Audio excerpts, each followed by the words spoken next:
Wednesday, my dude.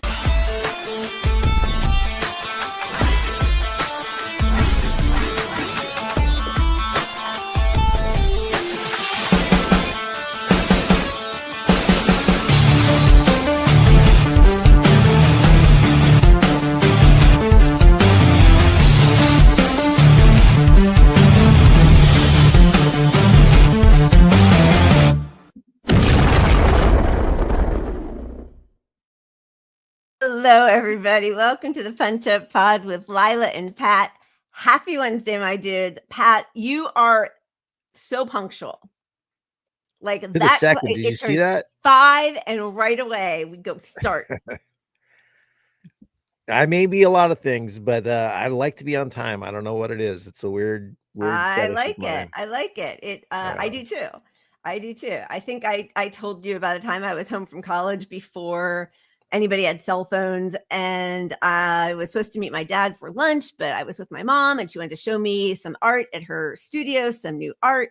And I was like, okay, I'm supposed to have lunch with dad. Will you tell him in the office, whatever? The communication wasn't great. She dropped me off like 6 or 7 minutes late. And he was like, that's it. I am not having lunch with you. Somewhere in the back of your head, you were saying, fuck Harry, he can wait. Goodbye. And he walked away and left me there. Adios. Yeah. So being on time became a mission for sure. That just reminded me of not being on time. And I was an art history major in college, and a lot of art history was just memorizing slides. And Right. we have these slides in the hallway and cases, and you just memorize yeah. the shit out of them. And so I'm cramming. I'm way behind on the test. I don't know what I'm doing. I'm out there in the hallway studying the slides, and then I sit down for a second, thinking I'm like an hour before the test starts. And then the professor comes out and he's like, aren't you in my class? Shouldn't you be taking this test? Oh no. Oh my God. That's like every nightmare. And he let me do it after the class. So it benefited me. I ended up getting more studying in, and sometimes these things just work out. So. Life finds a way. That's pretty funny. Yeah. All right, boy, do we have a lot to talk about. First, let's please make sure to like and subscribe and smash that notification bell. Yes, please. Yes, please. And also we start the show off with a super chat. Thank you so much, Macarius. Yeah. Well, we knew it wasn't going to be perfect. Zora Mamdani endorses Hakeem Jeffries. AOC, MK2, MK Ultra. Yeah. I like Reflect the Sun's comment on that. We didn't fall for the banana in the tailpipe again. Yep. I don't really think we did yet, but all this is all discouraging, and he should be called out for all of it. And absolutely be called out. And thank you, Macarius. That's really sweet. Yes, thank you. Yes, super depressing.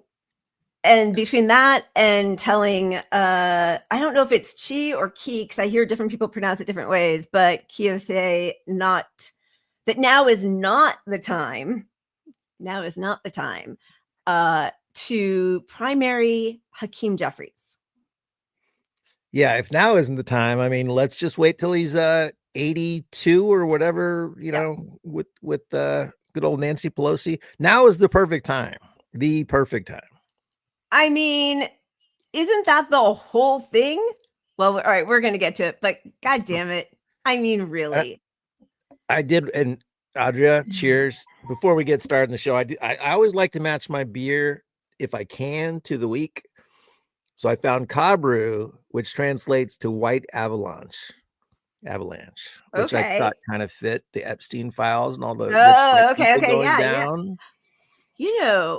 That is really interesting, because apart from Chris Tucker being on a plane once and Naomi Campbell, you're getting lots of Pat is correct. Pat is right. This was a good one. Wait, ready for this? Pat is, I saw it way back up here. Oh no, did it go away? Pat, oh yeah, two F's. Pat's right. On time.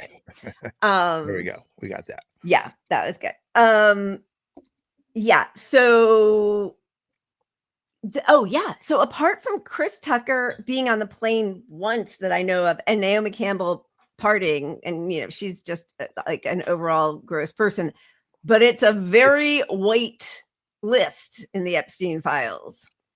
It is, and it just shows you that the elites are and have been forever a white good old boys network. Yep. There you go. Yeah, that's gross. It's all gross. Yeah, white and rich. Certainly not the party of the working class on any level.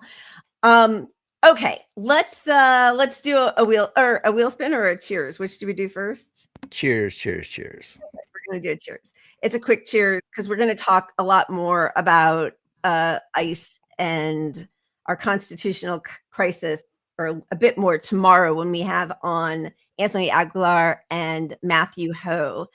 But the ICE Gestapo have descended upon Charlotte, North Carolina. Sorry, I'm looking for the video. And there have been so many great examples of the community coming out to chase ICE away off their lawn, out of the woods. There are grocery stores who are offering free delivery service for people who who are scared to come out and do shopping. And today there was a mass walkout of students, high school students in Charlotte. Hundreds of students at Charlotte schools walked out of the classroom. They are protesting the presence of Border Patrol agents in their city. Meanwhile, Charlotte school district officials say more than 20,000 students missed school on Monday. That's about 15% of the district, and state data shows more than 44,000 students in the district identify as Hispanic. That's awesome. I mean, it is awesome that they all walked out. Yesterday, I saw a bunch of videos of teachers saying, telling their students to put their heads down so they couldn't be recognizable, but showing how many desks were empty because kids are afraid to go to school. Yeah, and look, schools rely, they get paid a per diem for every student that shows up. So when there's attendance is down, it's bad for the school. So the school, do something about ICE. Don't let, support your students. Don't let ICE near the campuses. Do have alternate food programs like the grocery stores are doing. Get some shit in place. Represent your community because they're your community.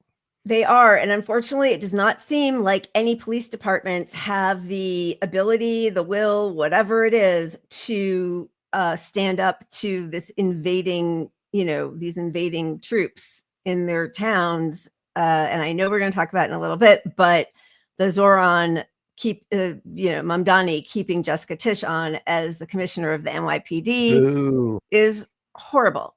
Like, it's horrific. Awful.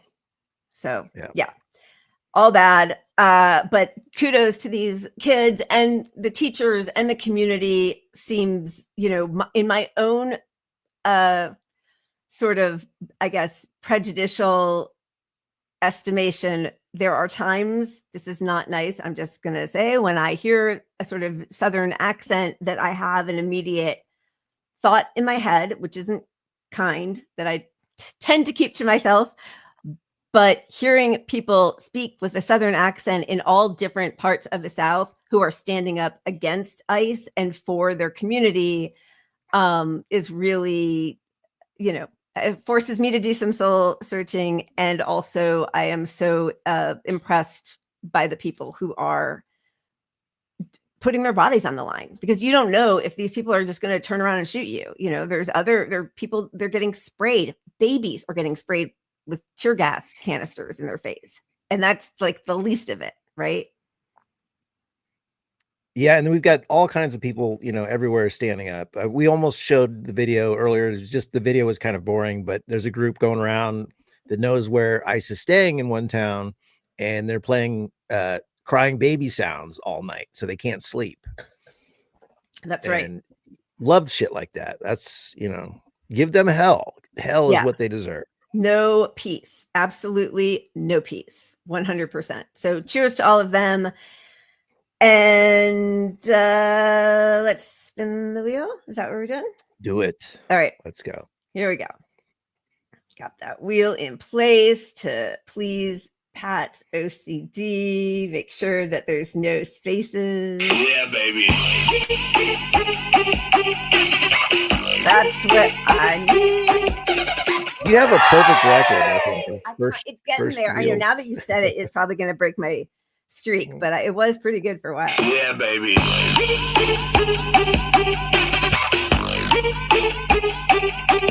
right. Wholesome. Let's see it, Pat. Wholesome. What did you get for us? Oh, well, this is educational. Here we go. Okay. This is the smallest movie ever made. It's Pepe's become kind of a symbol.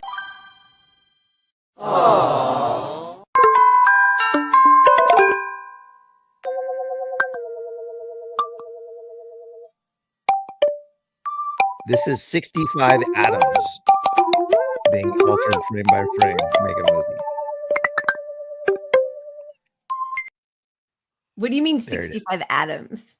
They're literally atoms. IBM researchers did it. Those were atoms. All right. Under a microscope. That's pretty cool. Wholesome. I told you, wholesome is not fun or funny. It's just wholesome. The intro is the best part when Richard Spencer gets always punch Nazis. 2 F's. It is Castle Rock, but it is specifically their California Cuvée Pinot Noir because it has the 14.5% alcohol by volume. Very important stuff. I should have brought it. I should have a wine night with you one of these nights where we just bouge it up. We'll have to have a theme. But I had a customer this week, customer of the decade for me. Yeah. Tipped me $100 and gave me a $50 bottle of wine. Oh my God. I'm like, that is really nice. Right? And also I can't imagine drinking a 50 bottle. That's a lot of money, but I love it. I drink way too much to do a $50 bottle. Yeah. Well, just so you know, they have the money because I was there putting in outlets for their 3 new bidet bougie toilets. Okay. You know, that's the trend these days, the bougie toilets. But they're really nice people. They're sweet. Yeah. I mean, it's funny because you go to Europe and like everybody has them in their bathrooms and it's not bougie there, but I know it's bougie here. But yes, that's very funny. Well, congratulations. That's a nice little extra, huh? Yeah. Amen. Yeah, I don't think, but that I don't. What is Thunderbird? I don't even know. Thunderbird is the people on the street drinking. Is that like malt liquor? Drinking wine. Yeah. It's like I think it's malt wine or something. All right. It's like really toxic, super cheap. It probably isn't much cheaper than mine, but no, it is. It is much cheaper. It's the cheapest you can buy, I believe. Like the $1 check. All right. Yeah. All right, let's start. Let's start with something sort of fun, even though it's also sort of disgusting, but here come the readers. Okay, so shocking, actually, I was shocked that Variety did an article on Hassan Piker. And it was actually a good article. And they allowed him to speak. They meet with him. He was in New York and talk about his, Twitch stream, his socialism. The part that got the most pushback, flack, see, he is a raging anti-Semite, was this. Oh, wow. That is very small. Hassan Piker calls Gal Gadot a dog shit actress and quips she has no business being at the Oscars for the crime of what she's done to not only the DC franchise, but really any movie she's been a part of. All jokes aside, he continued, Gal Gadot, I think that's how she says her name, serves an important role in normalizing Israel as not a fascist ethno-state, but instead a place where a lot of beautiful women come from. All those beautiful women happen to serve in the IDF because there's also this weird sexualization of the forces as well that takes place, and it plays another role in normalizing Israel and its activities and actions and whitewashing it. And boy, did he get pushback. You see, he is an anti-Semite. How dare he say such a thing? And so, and then also they had to put in the other part that Zoran Mamdani's mother, the director, Mira Nair, signed a petition calling for the Academy to rescind its invitation to Gal Gadot to appear at the Oscars for her support for Israel's military actions against Palestinians. Given that Gadot's comments throughout the conflict have centered on releasing the hostages, I asked Piker if such a campaign was fair. I think she should be banned from the Oscars for being a dog shit actress. That's the part where he says all of the rest of the stuff. That's where it led. Also, she was going to be a presenter in the category of documentary. This was for last year's Oscars. And there was a pretty high bet that No Other Land, which was the documentary about the West Bank and the settlers stealing Palestinians' homes and the pogroms against Palestinians in the West Bank, was probably going to win Best Documentary. And so it felt really disrespectful to have somebody who is a supporter of Israel's apartheid genocidal state to be presenting Absolutely. that. So that's the Yeah, part that and, they kind of left out. Yeah. and I appreciate every part of San Piker's response there, because she is a dog shit actress. Yeah. Just let's just make it clear. This is why she gets any role she gets. This is her normalizing shit for the IDF, right? In And she cracked- 2007. but she's a terrible actress. Remember all the memes that were going around? Where Yes. little clips of like, act like you're Gal Gadot. Yeah. And just the worst acting on earth. She's just awful. Which, that is, I mean, I know, but obviously way more forgivable than her work to normalize. And, I mean, it's been a slow rolling ethnic cleansing and genocide for 75 years. But in 2007, there was this huge campaign with Maxim magazine. So she had been Miss Israel in 2004. And in 2007, Israel starts this campaign to make the IDF feel beautiful, feminine, sexy, and there's also a lot of talk about the birthright trips and how that is also, it's kids, I think from 18 to 26 who are Jewish get an all expense paid trip to Israel for 10 days. And a lot of it is, of course, they don't go to see any Palestinians. And there's a lot of, night clubbing and going to the beach. They're constantly guarded by IDF soldiers who tend to be young and attractive. And, like in the documentary Israelism and in other interviews, I've heard a lot of the people say that their soldiers who were monitoring them, protecting them, clearly had a crush on each other, but were also being told not to make that apparent to the kids who were coming from the US, because they also want to bring US citizens to want to come to live in Israel, to procreate with Israelis, to make sure that Jewish it's a white ethno state. are 100% Jewish, right? Exactly. So it kind of feeds into all of that. So just from the spread, Gal Gadot poses for Maxim's Women of the Israeli Army. There was this isn't Gal Gadot, it's just another soldier, the chosen ones. Says they're drop dead gorgeous and can take apart an Uzi in seconds. I mean, it's kind of crazy. So, and here she is, at the red carpet. So, this is all a way, and it's continued even through, in 2024, and this is by this point, the rape hoax of all the rape and Hamas using rape as a weapon of war on October 7th had been completely debunked. But she still, says the women have failed. The world has failed the women of October 7th. She's at a rally in September of 2024, and the Israeli government is paying for her nails and makeup. This is the itemized list of their spending. But they have really, they have weaponized and capitalized on the fact that they have a very prominent actress playing a superhero in the US to try to help, whitewashed of their course. genocide.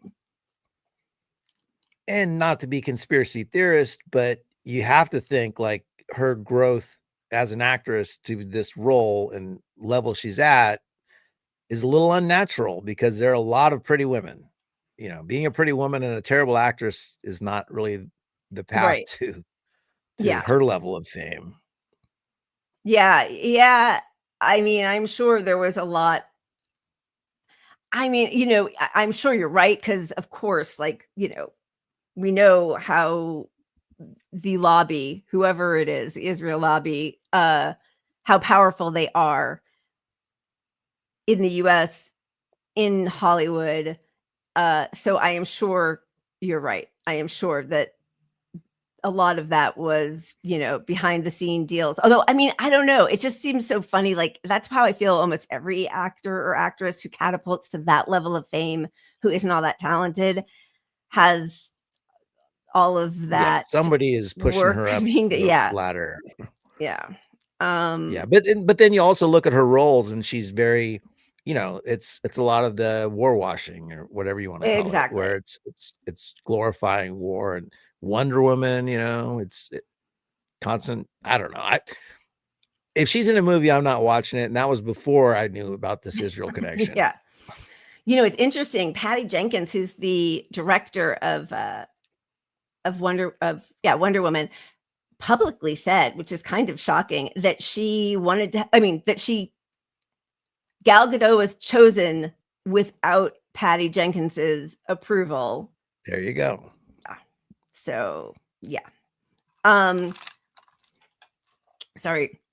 Okay. So they do this whole big campaign. They have a lot of different, this was a whole push and it's gone on obviously till today, but, through the 20 teens, we had also, does anybody remember this woman, Bar Raffaelli? Remember she was with Leonardo DiCaprio before she got too old, 24. But, that was a big thing. She also Israeli, part of the IDF, it's like this big sexualization of your soldiers, which is, there are like so many different levels of despicable in this. I think it's just wholly inappropriate. Like, even if, they were a good army, I don't know what a good army is, but like, even if they weren't an apartheid state doing ethnic cleansing and a genocide, it's a very strange way to promote half of your force. It is. And the US almost takes the opposite approach. It's such a manly, like women have no place in our army. So it's kind of an interesting contradiction, in a way. Like, yeah, it is. And also, listen, there's sexual harassment any place where there are men and women together, or just men and men, right. And also sometimes just women and women. So like where there are people. But there have been so many reported rapes in the IDF, soldier on soldier, which also I know happens in the US Army. Again, anywhere, it happens everywhere.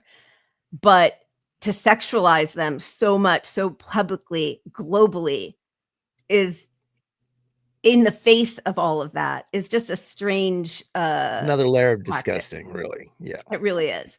But like, this is from the official IDF account. It's just, and that looks like a teenager, honestly, right? Well, that's not even. That's the other thing. Yeah. Does not. Yeah, exactly. Even in 2021, Rolling Stone, why are Israeli Defense Forces soldiers posting thirst traps on TikTok? And it just, this is all just like in the past month. Officer Bartell is always ready to stun. This woman posts of herself, what's the point of 72 virgins when you have no balls? It's also just such lovely sentiments from these creatures. So are the female soldiers in the IDF the most attractive soldiers globally? Like, it just goes on and on. When you're mean to Israel, this is who you're being mean to. You're starving kids. Yeah, you're starving kids. You're bombing tents. You're destroying hospitals. You're letting babies in incubators die and deteriorate. And this is what they're pushing. Uniforms off, Shabbat Shalom. This one is a staff sergeant in the IDF reserves. Yael's also a software engineer and model. She's got it all. This is Miss Israel 2021, IDF combat medic advocate, Noah Kovka.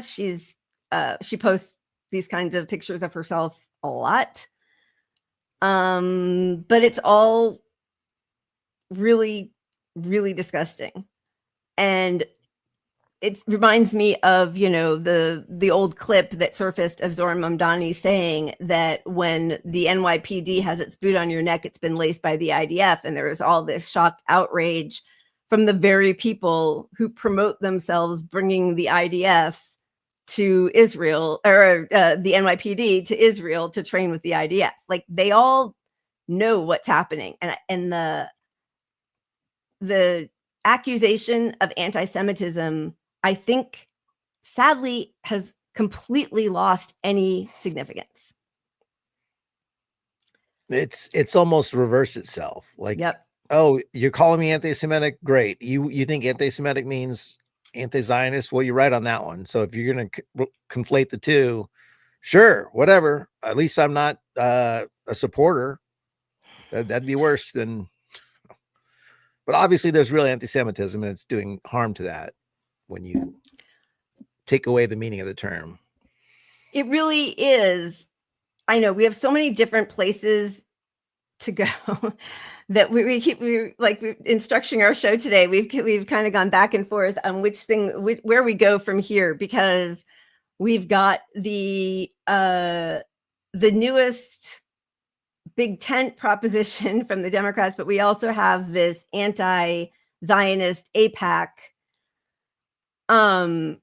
Speaking of some anti-Semites, I'm not sure which way we should go from here, because there's a lot to cover. Let me just quickly see. There's just a couple of little videos that really are, I think, incredibly embarrassing. This is one. Good morning, angels. Good morning, Charlie.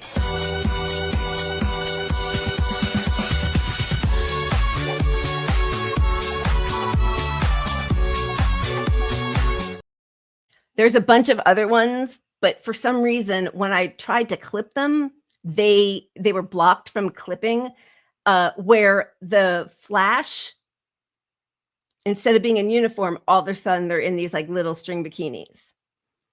That's that's TikTok shit. Yeah. Right. There's just a bunch of that stuff, and it is truly depraved, especially now we know what both their men and women, soldiers, prison guards, have been doing to the Palestinian hostages, raping them, both men and women, raping both men and women.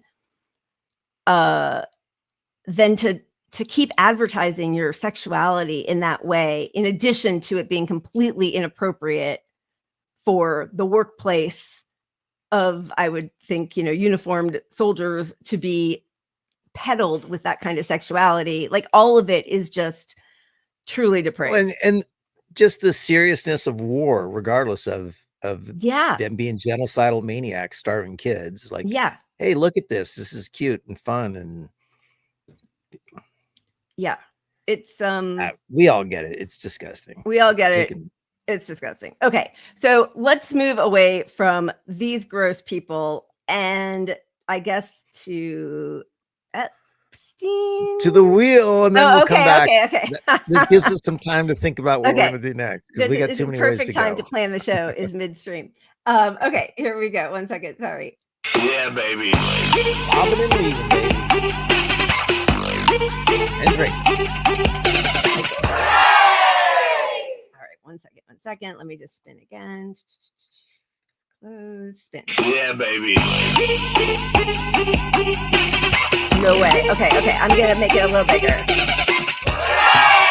It's bigger. All right.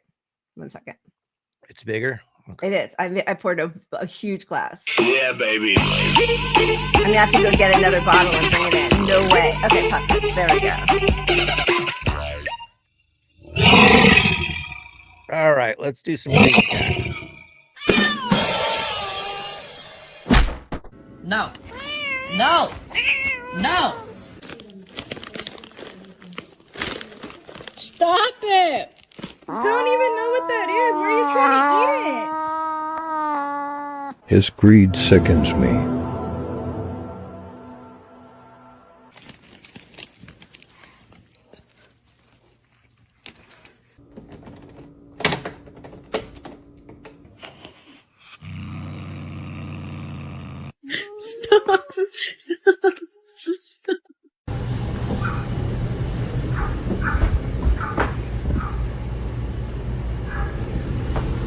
You fuck her. You.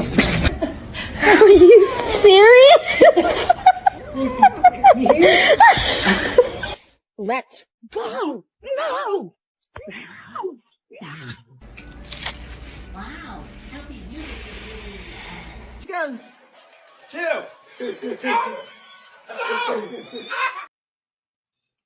That's very funny. I think it's so funny when cats eat real food. I never think of them as eating real food, except for like, fish or chicken or whatever, but like Cheetos or bread. My cats are Italian because they like meats and cheese. Yeah. They'll eat beef sticks, Yeah. Yeah, That. My brother's cats used to eat broccoli, which was so funny to me. Yeah, ooh, weird. All right, where are we gonna head from here? What do you think? I have to call it. Let's see. Let's go to the Democrats first. Okay. We'll come back around to Israel. Okay. All right. That sounds good. So which part of the Democrats do you want to do speaking about Chiose, who is running, and Zoran Mamdani being asked in a local New York station if he is going to throw his weight of support behind fellow DSA member Chiose to primary wildly corrupt AIPAC endorsed Hakeem Jeffries, who barely he said yes, managed, right? He said yes. I'm sure he said yes. Barely managed to eke out an endorsement of Mamdani. I think it was the night before, right? So this is how Zoran explains. As you've seen, your election has created a lot of buzz. Now that the midterms are underway, that seems to be the focus, but your name is still being dragged into the midterms, right? Let me talk about Hakeem Jeffries for a moment, who now may face a challenge from Chiose, who is a member of the DSA. You said that there are local issues that Mr. Osei should be focused on, maybe should remain a councilman. Are you saying he should not run against Hakeem Jeffries? No, I'm saying that I think the focus should be right here on New York City. I respect the work that Councilmember Osei has done in the council. But what does that mean? Should he not run? I think that right now is not the time to be engaging in that kind of a primary. I think the focus should be on delivering on this affordability agenda. And what do you make? Go get him, Mr. Mamdani. Thank you.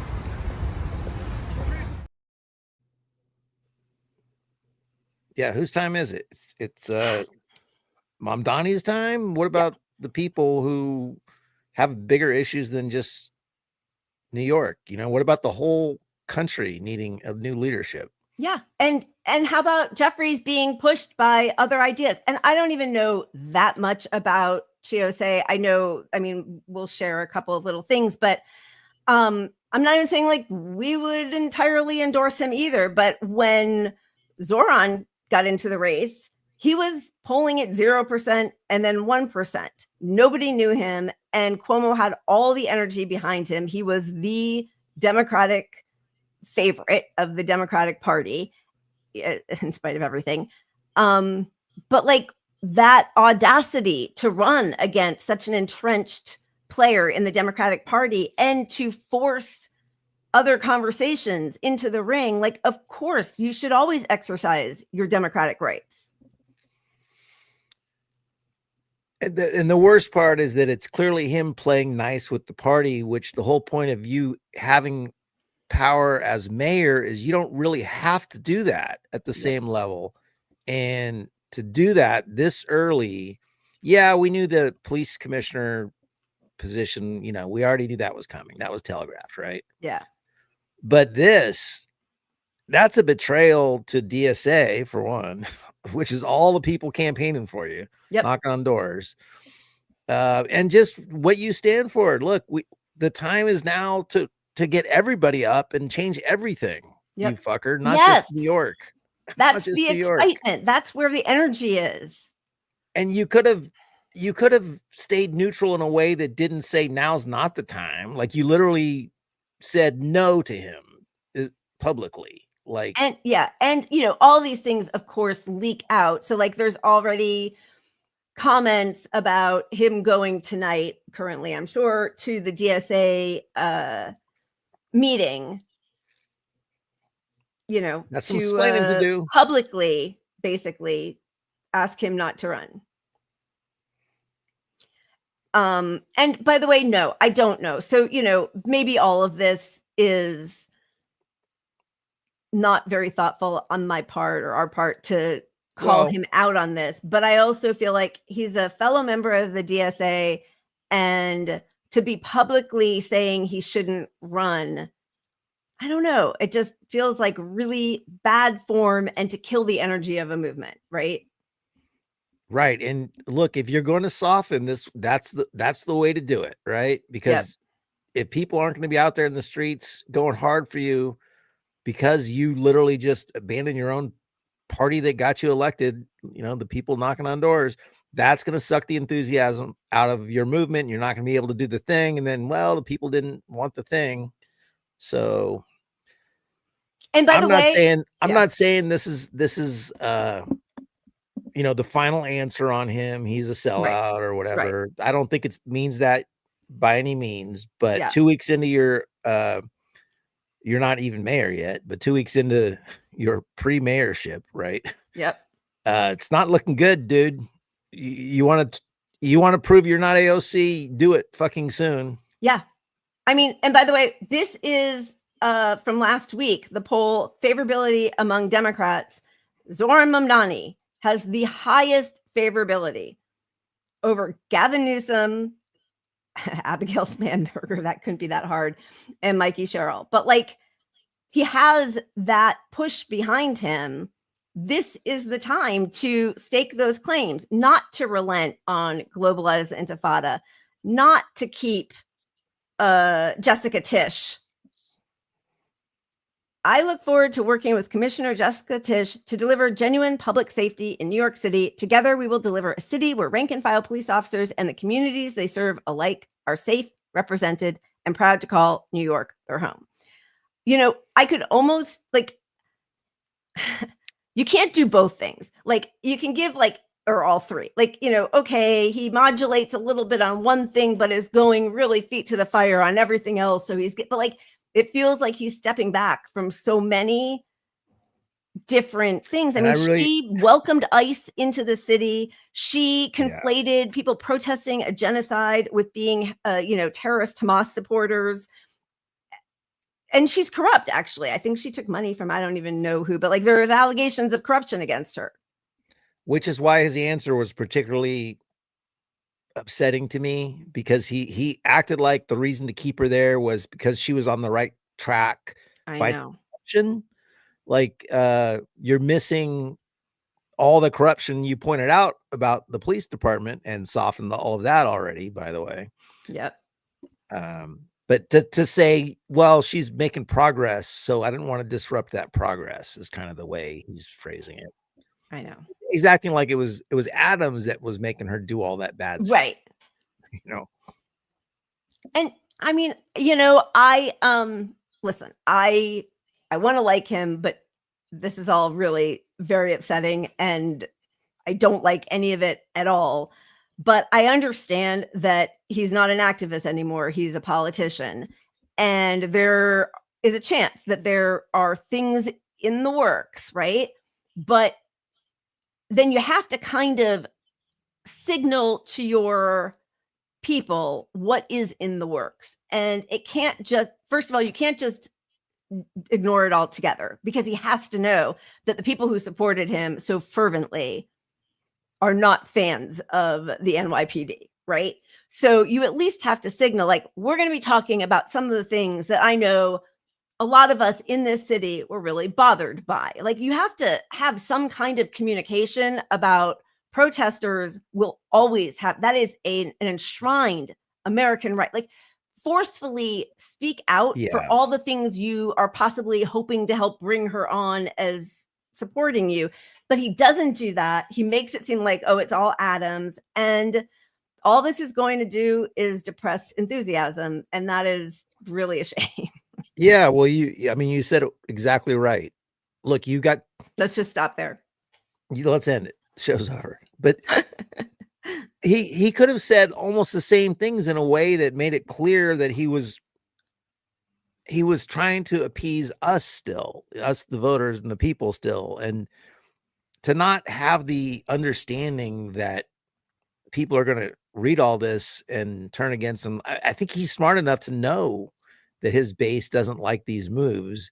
Yeah. And to not have a better way to put it that shows that all these interviews aren't really for the donors is really upsetting to me. Like, it feels like these last few interviews I got are capitulating to the party. Like, hey, party leaders, listen, look what I just said. I just said not the DSA guy even. Come on. Yeah. Yeah. I mean, it really, it's just really depressing. Actually, it's really depressing. Just quickly to go back to TSA just for a second. This was Drop Site, their report on him. Gen Z activist, council member in Brooklyn. He filed his paperwork to run in the 2026 Democratic primary. But he's been one of the city's youngest and most outspoken elected officials on Gaza. Earlier this year, he wrote on X, Israel's a terror state. Shame on every single person who's continuing to defend the ongoing genocide.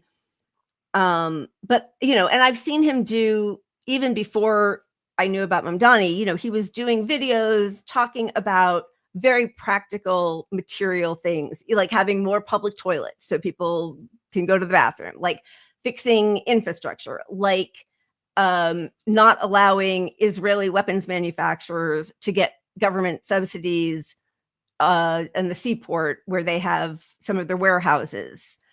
So maybe he's not a perfect candidate. I don't know, but he is a fellow DSA member. And so to publicly be signaling to everybody that you do not endorse him primarying one of the more corrupt members of Congress is just, I think, kind of unforgivable. So he's going to have to really pry his way back. It almost makes me think the long haul to get the Jeffries endorsement, that was the handshake agreement to get Jeffries endorsement, is you're going to have to go against the guy running against me. But for what? Like, why was that worth it? He'd get more done in Congress if he had an ally in Congress who was truly an ally. Like, so you get an endorsement from somebody who's not popular, who nobody, people are already calling for him to be primaried. AIPAC, Shakur, all this stuff, not a popular guy. Who cares if you have his endorsement? And then you don't have somebody you really are working well with anyway, who doesn't represent the values you supposedly stand for that you ran on. Like, none of it makes sense to me. Yeah, I get it. And it all does feel a lot like, hey, I wanted this job in the company. I got the job in the company. Now I got to work with the company and I got to come to work with my neighbors, and they want, that's the AOC get along kind of vibe, and save your things for some other time, some other mysterious time when you'll have leverage or something. Yeah. And he's also, he's got these ads out asking for money, which, yes, I understand his little 2-minute, 3-minute commercials calling for people to donate to support these groups and funds and programs he wants to get going. But he's allowing himself to be painted as a failed socialist. Like, day one, he's asking for money from everybody, from, and leaving your base. So, I mean, it's not a good start. I agree. The money thing, the reason that doesn't bother me as much is because it doesn't bother me either. Yeah, it's but just normally adding it all up. Right. But normally the transition is paid from the slush fund of all the billionaires. Right. So this way, if he probably should have explained it better, but this way he could make the case, listen, I am still representing the people. I answer to you guys. You can't do that when you then turn around and say, but we're not going to primary Jeffries, who you all hate. Like, it just, it's really incongruous. And as I'm sure he's taking his marching orders from the ruckus over here, who said she does, AOC, I certainly don't think a primary challenge to the leader is a good idea right now.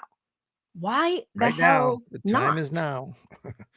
And how is it all so in sync, like you said? It's just not now, not now. Like, what have they gotten from Jeffries? Why do they want to protect Jeffries or Schumer? It makes no sense unless it makes perfect sense. And then, I mean, like, Yeah. it does kind of make perfect sense. Yeah. So that is the Zoran side of it. Although there was Eric Adams in Israel telling the people of Israel that New York Jews were actually not so safe since Mamdani is going to be the mayor, which honestly on some level feels really treasonous. But anyway, in Tel Aviv, Mayor Eric Adams painted an alarming picture of his city under his successor, Zohar Mamdani, saying, if I were a Jewish New Yorker, I'd be concerned about my children. Well, he is a Jewish New Yorker, practically. I mean, where's the video of him? Here he is. Here's the mayor of New York. I mean, the mayor of Tel Aviv. I don't know. My male team here in Israel. And as I finish, I wanted to come back here to Israel and let you know that I serve you as the mayor, but I want to continue to have the title that's more important to me than anything. I'm your brother. Thank you. Thank you. Thank you. Doesn't that feel a little bit like when they called Zohar Mamdani out for talking about his aunt who didn't want to go on the subway, and it turned out it was really his father's cousin or something? Like, oh, are you the brother of all these people? Like, gotcha. It's such a gotcha. The mayor. I was your mayor. What? I was your brother and black friend.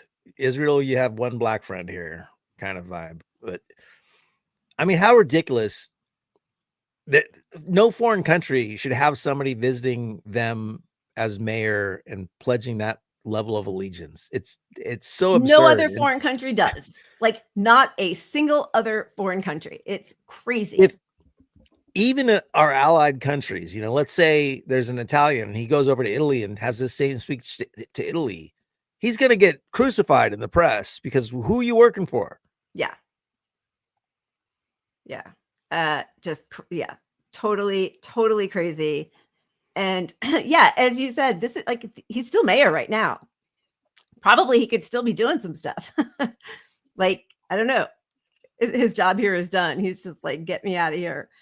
Yeah, F word to him for sure. Okay. Yeah. Well, hi, Zainab. And I think that probably has a lot to do with it, because he certainly brought in Obama people and like the worst of the Bernie people. Yeah. If he didn't have Lena Khan on the crew, I would be very concerned. I'm still concerned. Yeah. But that's the one, asterisk so far that I've seen that I like. But. Yeah, same. Me too. All right. So let's move on to the other part of Democrats that really sucks is now they just got, this bill passed to release the Epstein files. Of course, it is pretty clear that they will be heavily redacted. But anyway, it was a bipartisan effort. What did it pass? Sorry, I think one person only voted against it. Anyway, the crazy way that Democrats are now like reaching out about Marjorie Taylor Greene. I just will never understand this. Like, here is Jeffries. Marjorie Taylor Greene is crushing Donald Trump right now. Thank you for your attention to this matter. Didn't ever say anything about a fellow Democrat crushing it in New York City, right? Never said anything about Zoran, but he's going to tweet about Marjorie Taylor Greene. Here's Rokana welcoming Marjorie Taylor Greene. Why is Trump inclined to treat Ghislaine Maxwell better than Marjorie Taylor Greene? I welcome this. This is a better, this is slightly better. I welcome Marjorie Taylor Greene voters into a new populist coalition that is anti-war, anti-corruption, and focused on reducing costs for the working class. That feels different from inviting Marjorie Taylor Greene into the party, right? Like, what's his face? Raskin. Yeah. I think the goal is the same. I mean, it's just it's political calculation. It's like, you know, hey, look, Trump's buddy is turning on him kind of thing. Right. It's just, look, we don't want people who think like Marjorie Taylor Greene on most issues. We don't want that tent. Yeah. I mean, then what is your party? Her voters, that is different. You know, if you're, a vote is a vote. Like if you get a vote, you got the vote. Who cares what you stand for, right? 100%. But when you get Marjorie Taylor Greene in your party, if she's a Fetterman at best, yeah, like that's not. I don't need that racism. I don't need that blaming immigrants. I don't need the great that part hasn't changed at all. Just as a reminder, this is Raskin quickly, and then we can remind ourselves of some of Marjorie Taylor Greene's greatest hits. Yeah, go ahead. But we should set up the Raskin clip because the Raskin clip is about the Congresswoman, right? Is that the clip you got? This is the one about the Big Ten, including Marjorie Taylor Greene. There's another one about Plaskett. Yeah.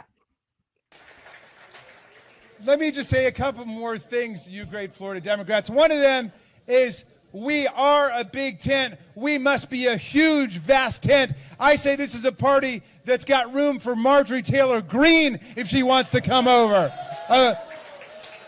We got room for anybody who wants to stand up for the Constitution and for the Bill of Rights today. One of my colleagues who left from South Carolina, Trey Gowdy, said to me on the way out, he said, you know, Raskin, you're not a bad guy. The problem with you is you're a liberal. I said, you're damn right I'm a liberal. The heart of that word is liberty. And I'm a progressive because the heart of that word is progress. But my favorite thing to call myself today is a conservative because I want to conserve the land, the air, the water, the climate system, the Constitution, the Bill of Rights, Social Security, Medicare, Medicaid, the Affordable Care Act, the Civil Rights Act, the Voting Rights Act, the National Labor Relations Act, the Fair Labor Standards Act, the Voting Rights Act, Clean Air Act, Clean Water Act, everything that party of authoritarians wants to destroy is everything we're going to conserve and defend in America. We are the party of the conservatives, the liberals, and the progressives. All the patriots today are in the party of democracy. That's who we are. I'm sick to my stomach. I'm just vomiting in my mouth. They're going to, it's going to be like Roe running with MTG or something. I can't, or Gavin Newsom is going to choose her. Look, you lost me. You brought up Trey Gowdy. Like, what an absolute piece of shit that guy is. And like my friend Trey Gowdy, like, and then you go on this conservative kick. Yeah, I get it. You want Republican voters, right? But you can't have a tent that also includes Republican values. You know, when I say Republican, I mean conservative, right-wing value. We don't want those values in here, period. Like, when you have that, that's what we got already. That you're just saying what we got now. That's not aspirational. And it's just so interesting because, of course, they never say, like, what we really need is Jill Stein. We welcome Jill Stein in here. We welcome Butch Ware in here. Exactly. We welcome the Green Party. We welcome the leftists. We welcome people who, want to hold the billionaire ghouls' feet to the fight. Like, they never say that. It's always their good right-wing Republican friends, the real Republicans, the good Republicans across the aisle. And I hate it. And I know, so just recently, and this to me, and listen, I appreciate her standing up for the victims of Jeffrey Epstein. I appreciate that she is against sending weapons and money to Israel. I feel like what's happening is, and I know I've talked about this before, there is a Trojan horse happening right now, where there are America First white nationalists who are using the horrific, unfathomable genocide being perpetrated by Israel as a wedge issue, but also as a way of showing, you see this, we're against these horrible acts. We're standing up with all of the other people who are also standing up for Palestinian rights. But if you notice, very few of them actually talk about Palestinian rights. They talk about not giving money to America Israel first, and America first, right? Yeah. And my fear is a lot of the anti-AIPAC, which I am, anti-Zionism, which I am, is going to be used by crafty right-wing white supremacist nationalists as a way of, it's going to be like Rage Against the War Machine all over again. Well, we're seeing it happen real time for sure. The right-wing anti-Israel party has very little in common with the left-wing anti-Israel party. Now, among some of its citizens, that's different, but the players framing of it, the players at the top, a lot of the right-wing anti-Israel segment of that party is anti-immigration, anti-Hispanic people, and they're also the replacement theory people. So, and she's all when of you them. look at some of those parties and some of those people pushing that stuff, they need to be asked right away, how do you feel about the great replacement theory? What's your thought on the borders? And before you donate money to some centristy group or both parties group, you need to know where they stand on some of that shit, because it's not on the right side of it. 100%. And also, the enemy of my enemy is not necessarily my friend. Like that, I think, is a huge mistake that people make when they are analyzing some of these accounts that are very anti-Israel, anti-genocide, anti-AIPAC. I agree with all of those statements.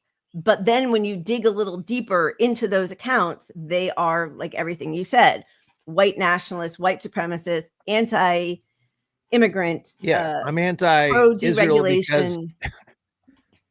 I'm anti-Israel because I'm a Christian fundamentalist, and Christianity is the only true God, or whatever. And Jews control everything. And I'm just noticing that Jews own all the media. I'm just noticing that Jews have all the money. I'm just it's like all of that kind of stuff.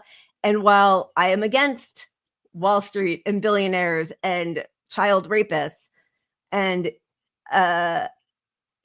there is a conflation of everything evil in the world being a Jewish plan. And that is where I think a lot of these accounts are trying to lead people as they get sort of like further, of course, people are rightfully disgusted by what our government is complicit in and what Israel is doing. But we don't want all of those people then to be steered in a totally other horrific way of being basically just America first and white people only.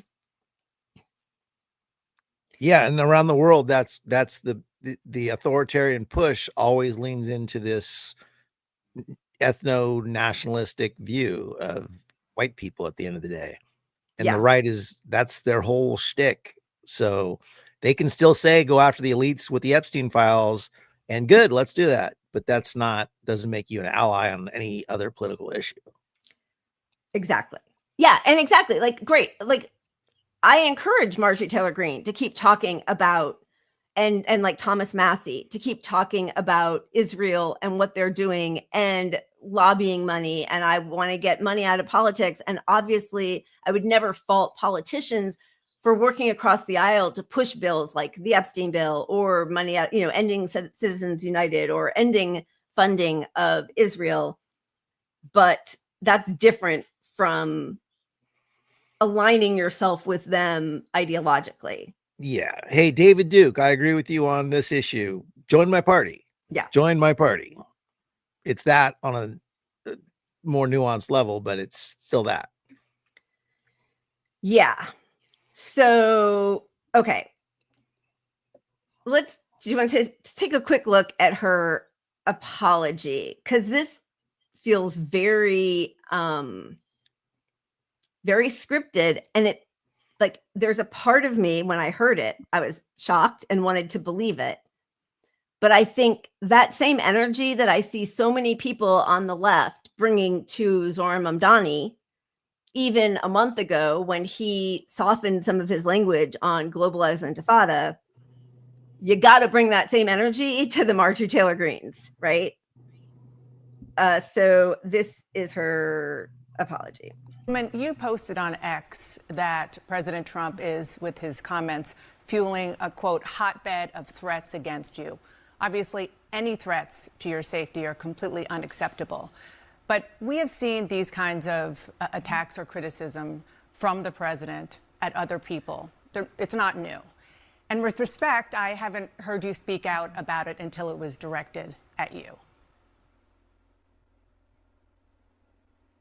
Dana, I think that's fair criticism. And I would like to say humbly, I'm sorry for taking part in the toxic politics. It's very bad for our country.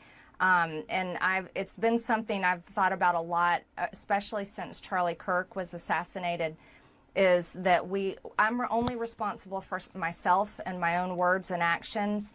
And I am committed, and I've been working on this a lot lately, to put down the knives in politics. I really just want to see people be kind to one another, and we need to figure out a new path forward that is focused on the American people, because as Americans, no matter what side of the aisle we're on, we have far more in common than we have differences. Yeah. And we need to be able to respect each other with our disagreements. So just I mean, I have some mixed thoughts on that one. Yeah. Yeah, go ahead. I'll let you talk. Well, Dana Bash did not want that answer. So she's not part of this scripting, right? Because Dana Bash is pro-Israel all the way. 100%. Yeah. And to her, someone like MTG is the enemy, obviously, because of that. Right. But you could also see in her eyes, like, let this moment play out because it's going to be a hot clip. And I got a gotcha on MTG. And she's like struggling to do it. In her ears, like they're cut her off. Or, you know, but she doesn't want, you know, it's just it's a mess. But also from the MTG side standpoint, that's classic frame. And that was like some strategists gave her the wording to go back to, like, hey, at the end of it, I'm working on everybody getting along, which is like, get along with me, you know, forget it all. Yes, I'm sorry. I mean, it was well done. It was a well scripted moment, but it was scripted. And someone that's held her beliefs, I'm not going to believe them just suddenly breaking with the president and now all their beliefs are on the left. Like, I mean, in September, she was tweeting out, and this was, by the way, post the assassination of Charlie Kirk, you know, a cartoon of the Statue of Liberty in a burqa. This was her in, let's see, when was Bad Bunny? This was in, October 6th. So that I know that was eons ago, but that was October 6th of this year, a month ago. Bad Bunny says America has 4 months to learn Spanish before his perverse, unwanted performance at the Super Bowl halftime. It would be a good time to pass my bill to make English the official language of America. And the NFL needs to stop having demonic sexual performances during its halftime shows. That was a month ago. Did you just get an MTG accent there? I was trying just a little bit. I was just embellishing a little bit. She felt like she was in the room. Yeah, she's full of shit. I mean, she's not, look, at best, she's not committed to her old beliefs, you know, about this stuff, but it's all political, really, at the end of the day. This is a political move on her part, I think. Like, so nobody should be at all taken in by this. Also, you know, just a reminder how racist and disgusting she was against Ilhan Omar, especially trying to get her, you know, banned, sent, you know, deported. Ilhan Omar is another example. She's anti-Semitic. She should not be on foreign affairs. I mean, she's been disgusting most chances that she's gotten. So I just, and everything, again, everything she's done does not say, it's not signaling she's going to come over to the left, right? Right. It's signaling she's making a break and play for her own party because she's more in line with how her party thinks on all these issues. All the voters are more in line with her on everything. Like her racist white voters are with her on Israel. They're with her on all this stuff. They're with her on the Epstein files, and she's not going to be in the Epstein files. So fuck it. Right. This is her political play. And also, she does have the biggest voice in the world coming after her in Trump, right? So she kind of needs all the friends she can get. I mean, she's on the correct side of this politically because most people want this, but also I'm sure there is something scary about that because there is violence, and we still, by the way, don't know anything about Charlie Kirk's the investigation. I mean, it's all been kept so hush hush. I'm sure it's in Kash Patel's good hands. Anyway, I think that the talking about this transition of hers would really be missing where her ideology continues to lie. That's my feeling. I mean, that tweet's a month old, and she's talking about demons in the NFL because you have a Hispanic guy singing there. Who, by the way, is American. He's from Puerto Rico, right? Yeah, he's going to sing a song in Spanish, right? Which but is makes him a demon, a fellow American. I mean, so that's hideous, totally hideous. Which then, I'm sorry, but I guess it doesn't matter what she feels in her heart. She is doing the right thing on the Epstein thing right now and fighting against sending more money and arms to Israel. But I'll give her those 2 bits and that's it. And as somebody said, I think Colorado in here said, if Democrats weren't failing so miserably at having any principles and standing up for the working class and against a genocide, they wouldn't have even allowed her any space. And instead, she was speaking out about a genocide before many members of the Democratic Congress or, the Democratic Party who weren't representing their people who are 85% against this genocide, Democratic voters, right? So why, they gave her that opportunity. Yeah, all the props that she gets from Democrats is a pox on the Democratic House that they let her get any praise. Yep. Because you should have been there and you're still not there.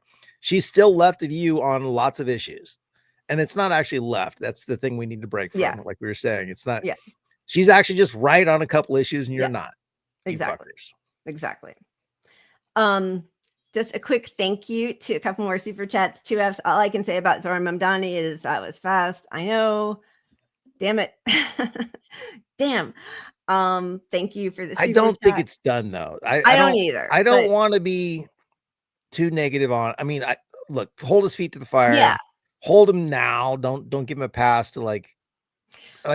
The more we hammer him now on it, the more likely he pivots a little bit our way again. Yeah. So don't give up. That's the thing is you cannot. It's really important to speak out and protest against this and voice your disappointment or absolute rejection of things that he's doing when it's wrong, because he's got the other side constantly manipulating him. So we need to be his excuse. If we're silent because we're just giving him time to figure things out and he's just doing, politics, then that can be interpreted as, I guess it's not that big of a deal if I do concede on these issues, right? Exactly. So we have to continue to hold his feet to the fire. Absolutely.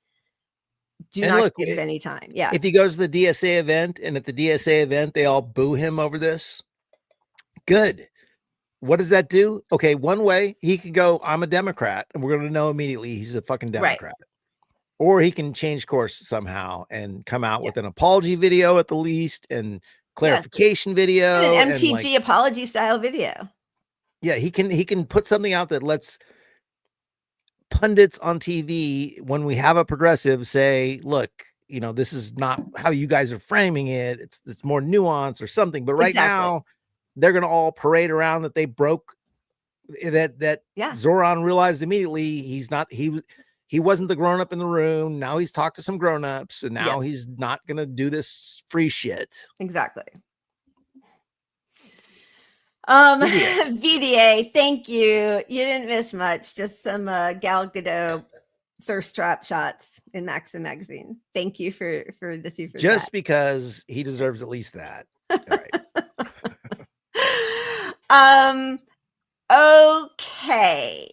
Oh, where do you want to go from here?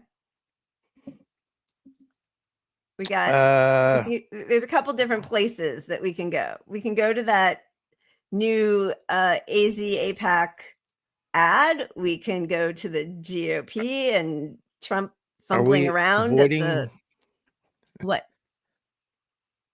Well, we had another clip of racist MTG. I don't know how we let that. Yeah, I'm good with that. Let's just just put the remind asterisk everybody on who the she really MTG. is. Okay. Black and Hispanic men, do you want to know what holds them down? Gangs. Being in gangs and dealing drugs is what holds them down. That's not a white person thing, but gangs control them. They tell the young men in their communities, don't go to school.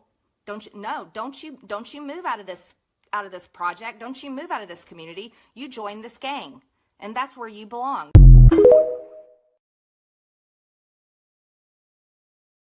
I don't know exactly when that was from. And also, it doesn't matter. It doesn't really those matter. are her It's just who beliefs. she is. Those are her beliefs. Like, they didn't change last month because Trump started tweeting about her this week. Right. Exactly. Okay. Should we talk about the Epstein files? What do you think? Or the reporter? Yeah, Like, let's Trump's go to been having Epstein. a field day with the reporters recently. It's amazing. There's a lot on Trump losing it. We could just start there. Okay. Should we spin once before we move on? If you have when that. in doubt, we spin. When in That's how doubt, we do it. I need a refill. Okay, here we go. Yeah, baby. Wholesome. Another wholesome. Do we have another wholesome? We do, but I'm going to pretend we didn't land on it because I don't want another wholesome. Do an audible. Make an audible. I just don't. Yeah. All right. Audible. We're going to go to, I love my AI videos. So this one's kind of in your husband's wheelhouse. It's AI horror script. Okay. I'm actually really excited for this. An AI horror movie? I actually think your very specific acting could work for this genre. Do you guys like horror? Absolutely. I love them. Yeah, whatever. You disrespect. Wow, coming out the gate, super weird. Was your answer. Anyway, it's just a softball question. Let's move on. So this is a really important scene. This is the scene where mom realizes she's going to be the one that goes outside because everyone else is so scared. Also, feel free not to just be arm in arm the whole time, okay? It looks really weird. Did you hear that? Yeah. It's coming from outside. It's coming from, I'm scared. Don't be. I'll go take a look. Careful with that ghost arm there, daughter. Pretty good. Not terrible. Big problem, though, was that nobody read the lines that were written for them. So remember, this is the scene where the mom goes outside, okay? Because everyone else is scared. So dad says, I'm scared. She says, don't worry. I'll go take a look. Let's just do the scripted lines. Yeah, it's coming from outside. I'm scared. Don't be. I'll go take a look. Yeah, you got the line right, but you also stole dad's voice when you said it. I need mom to say her lines in her voice. No voice stealing. Did you hear that? Oh, yeah. Yeah. It's coming from outside. I'm scared. Don't be. I'll go take a look. What a mess of a take. Oh, yeah, that's what you said. And then mom says, I'm scared. Don't be. Just everyone just pull it together and just say the lines that are written. I'm scared. Don't be. I'll go take a look. And that one, she's going to take a look. So just shut up. Let her go take a look. It's coming from outside. I'm scared. Don't be. I'll go take a look. I'm not even going to talk about the random woman at the end. Okay, you did finally say you're scared, but you stole your daughter's voice. So now I'm just wondering, like, can an AI man say I'm scared? Is that even possible? Will you pull enough stuff from the universe to do that line? Look, let's just do a little test. Say, I'm a scared little man. I'm a scared little man. Oh, well, you failed that test. Do you want to try again? I'm a scared little man? I'm a scared little man. So I will not stop prompting you until you say I'm a scared little man. I'm a scared little man, and I hope someone will help me not be scared. Well, that was very scary. I mean, it was the wrong kind of scary, but I don't know. I think maybe we're all just already in hell.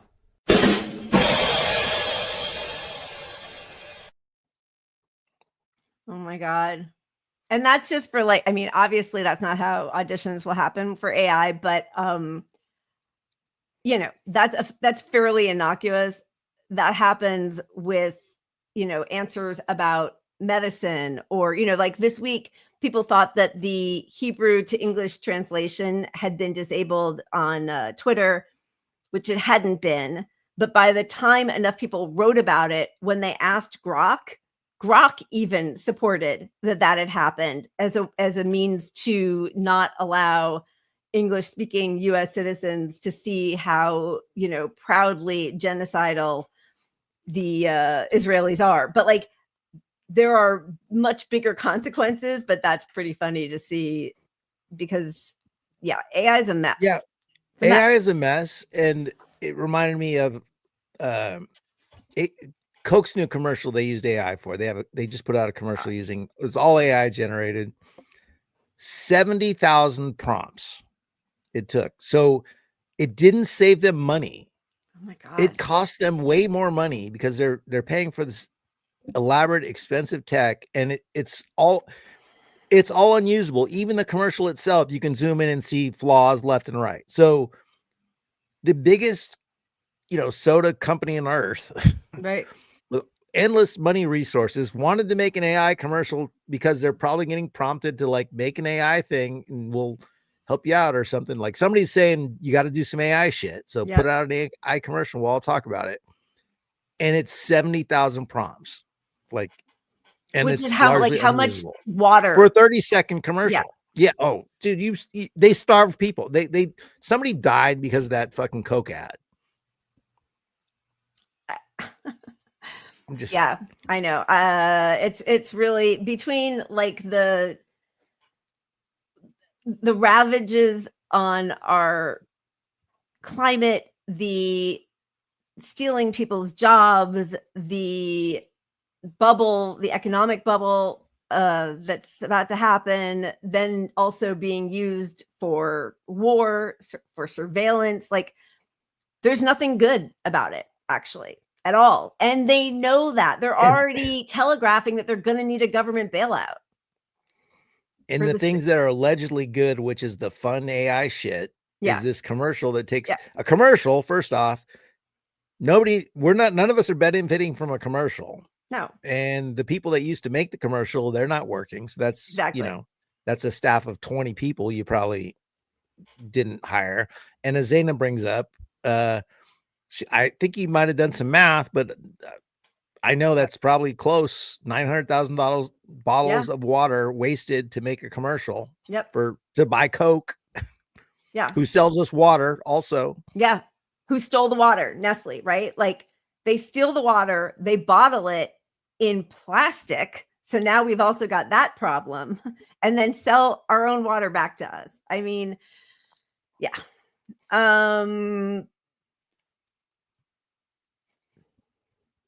No, just don't use AI ever. Fight it to the core.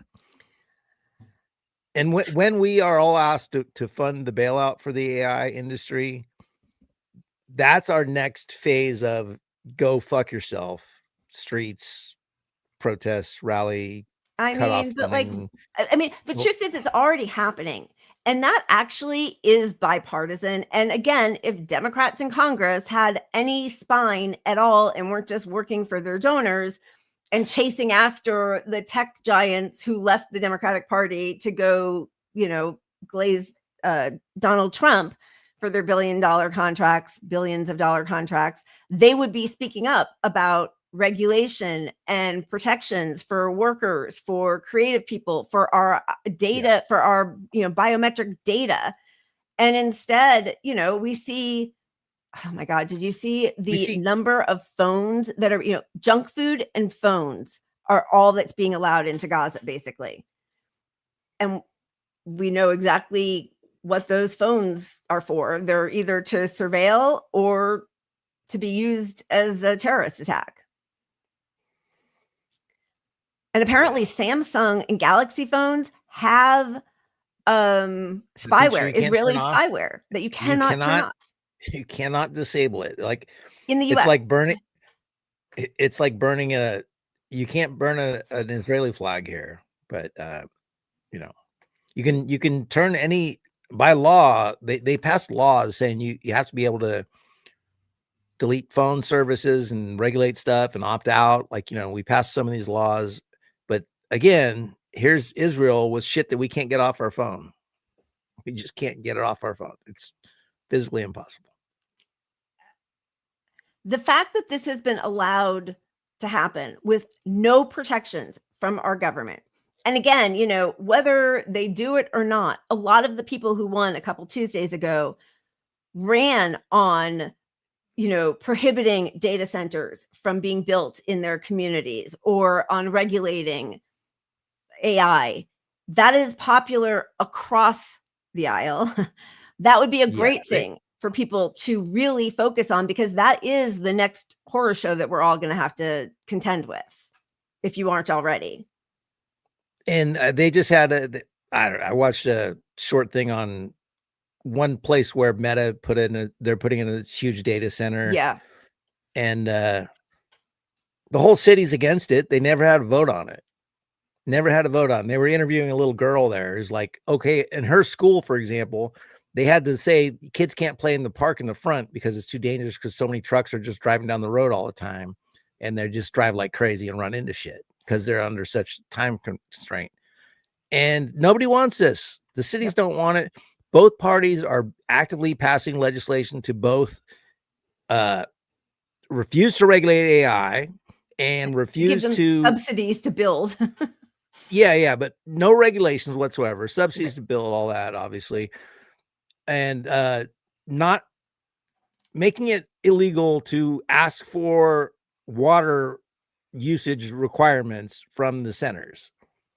Oh, so, you mean to show the transparency of the electric grid and the water resources that they use? To not show to the public how much resources. All of our electric bills have gone up. Like every single one watching this show, all of our bills have gone up because of AI. Now, like we're not even, they're just getting started building these centers. So we're all going to pay twice our electric bill for shit we don't want, that takes our jobs and sucks all the humanity out of society. I mean, there's actually no upside to it. They talk about curing cancer. That was the initial push for it. Like that was the motto they went with, but they clearly aren't dealing with that at all. What they're dealing with is, they're passing money back and forth amongst each other, inflating their stocks, and then using that money to fund the other companies. It's just like a circular bubble and that's the economy. So when they say our economy is going up, it's just their own stock bubble and also building these data centers. But that's all. Because other than that, again, like we make nothing in this country except for war and poverty. That's it. That is it. We have there are no starting jobs. Did you just put that up? Sorry. No, I didn't. But maybe I did accidentally. But thank you. AI is terrible. Taking young people's jobs and giving them AI porn as consolation prize. Be happy and wank away in mama's basement, Gen Z. That's exactly that's what they're telling them to do. There are no jobs for people graduating from college. There are no entry level jobs, which is also such. I mean, like, who's going to be then? Even if you think like you're going to live, these people, these billionaire CEOs, they're going to live for the next 100 years, but eventually, who is replaced? Like, who are they mentoring? Who is being trained in how to do the business? They don't care. It's just we're all and that part of the social contract they know is happening, and nobody is discussing it except for Sam Altman made an allusion to it and kind of laughed it off. And along with that, look, our economy is propped up by this fake idea of the stock market. And the stock market is entirely propped up right now, is particularly U.S. interests by this AI stuff and this fake race for AI. So when that falls apart, we're not producing products anymore.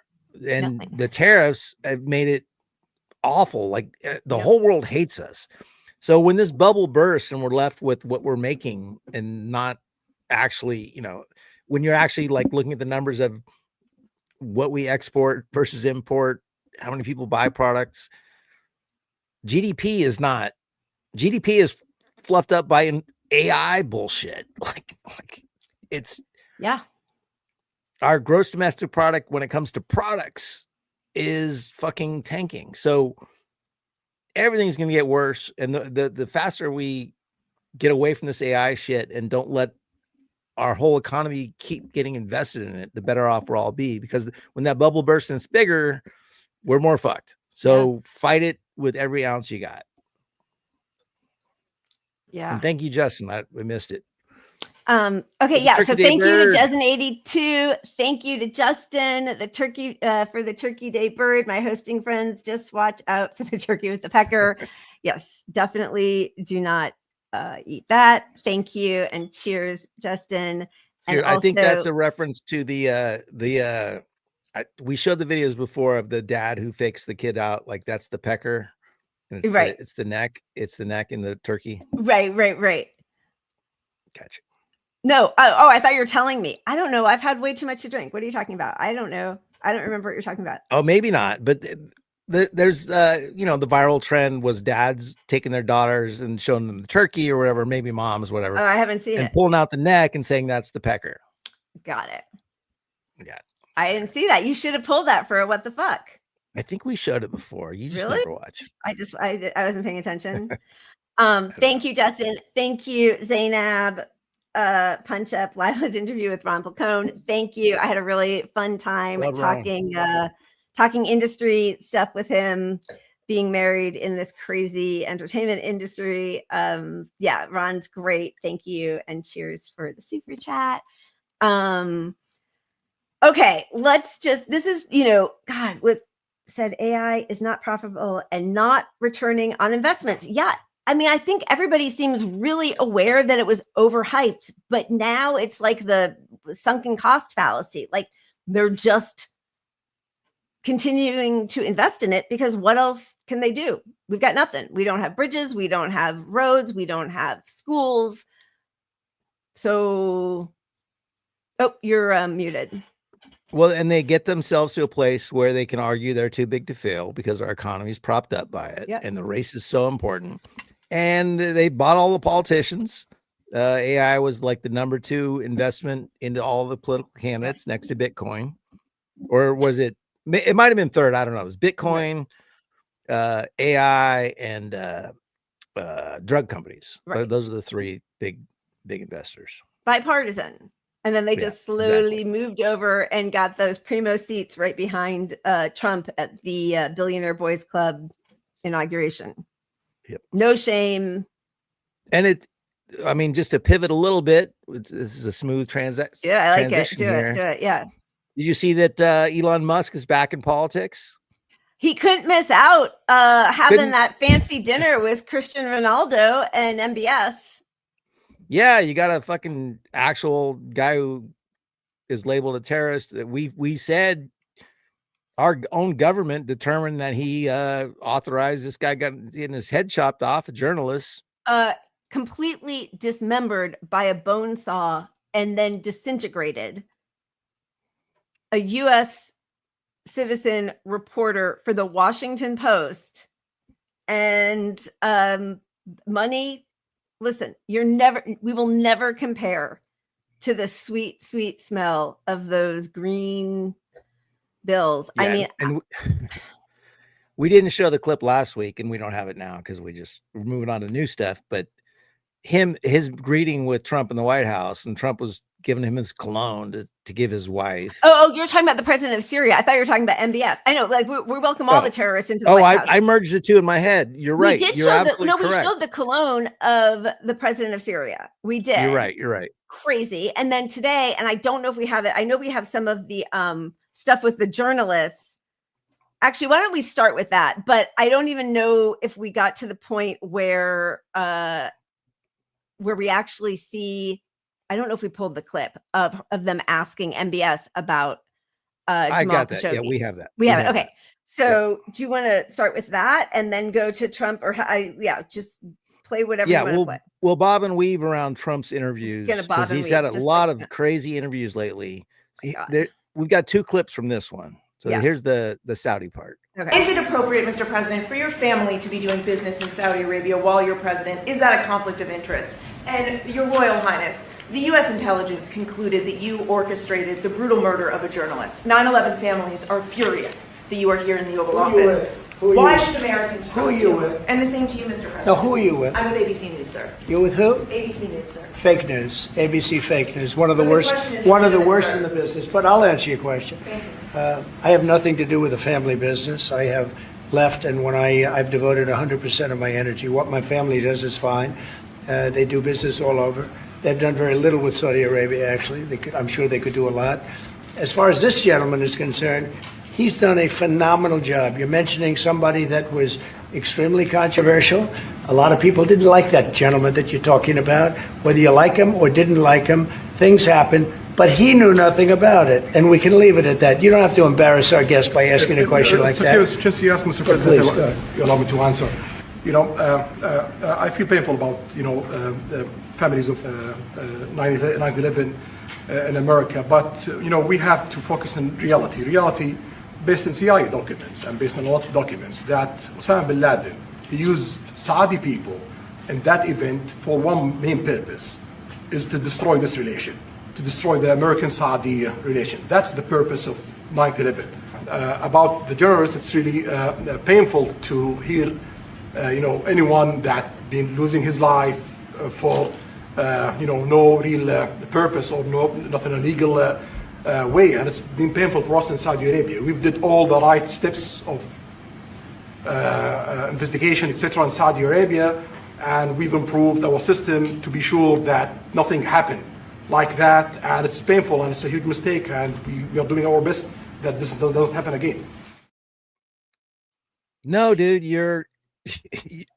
we determined you did it. You gave the green light to make it happen. You are behind it. But things happen from our. Are you talking about Khashoggi or 9/11? Because I've got other thoughts on 9/11. Both. But yeah, talking to a reporter like that, strike. She's holding on. Strikes. My fault. Not like you can't ask a question. It's so what do you say? Not disrespectful to our guest. Like, who are you? And what should happen is that every other journalist in that room should show solidarity, which we know none of them have, with their fellow journalists and ask the question again. Just like we saw with Sam Husseini being dragged out. Like, why? Yes. But they have no solidarity. They haven't spoken out on the almost 300 journalists who have been slaughtered in Gaza, right? So, like, I'm surprised anybody even had the temerity to ask that. And by the way, would never ask the same sort of question of Joe Biden or, Obama.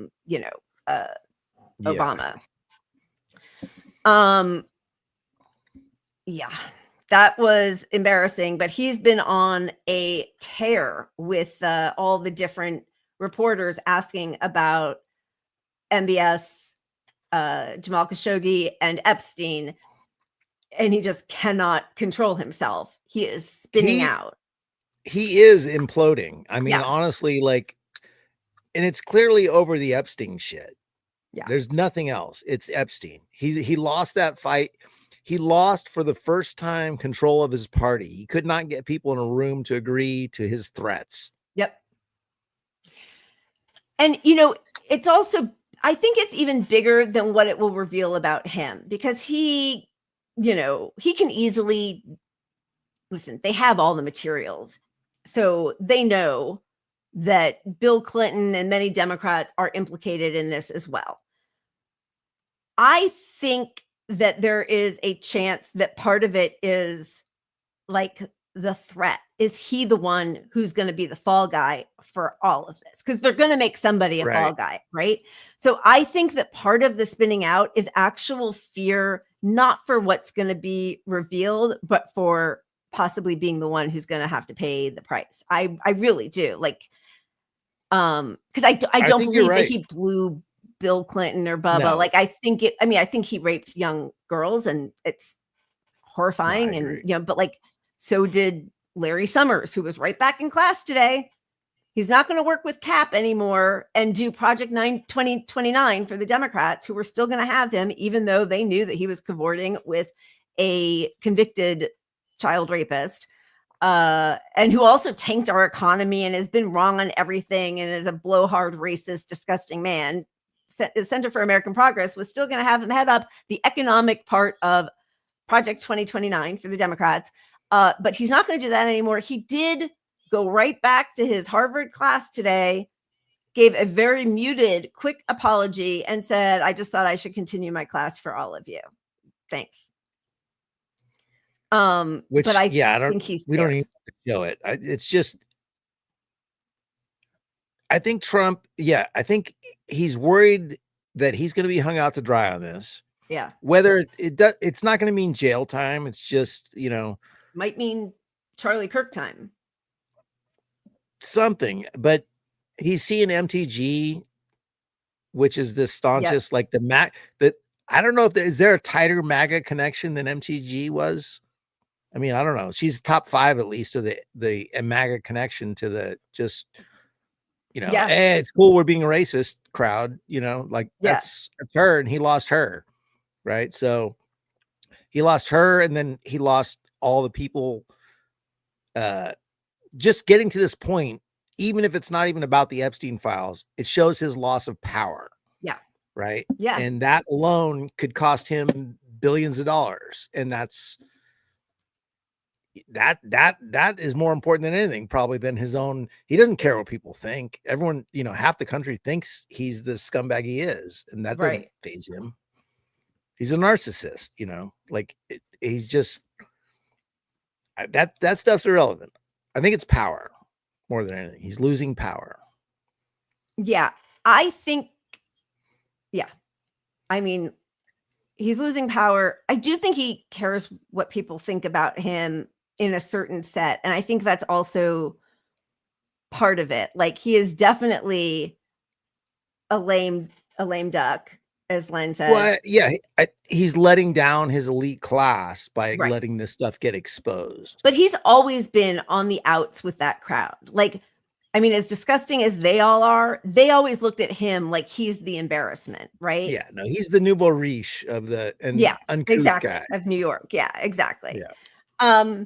Okay, so let's just watch the way he treats a couple more of the journalists who have the temerity to do a slight portion of their job. They would like to talk. Mr. President, Representative Massey says he's concerned that the Epstein probe you are calling for could be a smokescreen to block the release of more files. Is that the case? Well, I don't want to talk about it because fake news like you're a terrible reporter, and fake news like you, they just keep bringing that up to deflect from the tremendous success of the Trump administration. So a guy like Massey, his poll numbers are showing he's at 6% approval rating right now. And we call him Rand Paul Jr. because he never votes for the Republican Party. So they're using Jeffrey Epstein as a deflection from the tremendous success that we're having as a party. Tremendous success. All right, let's just show one more. I mean, look, there's a couple to show. I don't want to. We can't go with let's just not one limit more. ourselves. I can't imagine speaking to anybody this way. And he's the president of the United States, which I know, it means nothing anymore, except for that means you are one of the most evil people in the world. That's all that really means. So I guess, it's better that mask off. But I do wonder why nobody else in the press corps speaks up for each other. Like, I can't imagine sitting next to my colleague who's being spoken to that way and not saying something. These people are such spineless careerist cowards. It's just gross. All right, here we go. If there's nothing incriminating in the file, sir, Quiet. What did Jeffrey Epstein mean in his emails when he said you knew about the girls?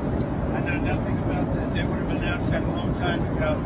It's really, what did he mean when he spent all the time with Bill Clinton, with the president of Harvard, who you know, that is Summers, Larry Summers, whatever his name is, and all of the other people that he spent time with.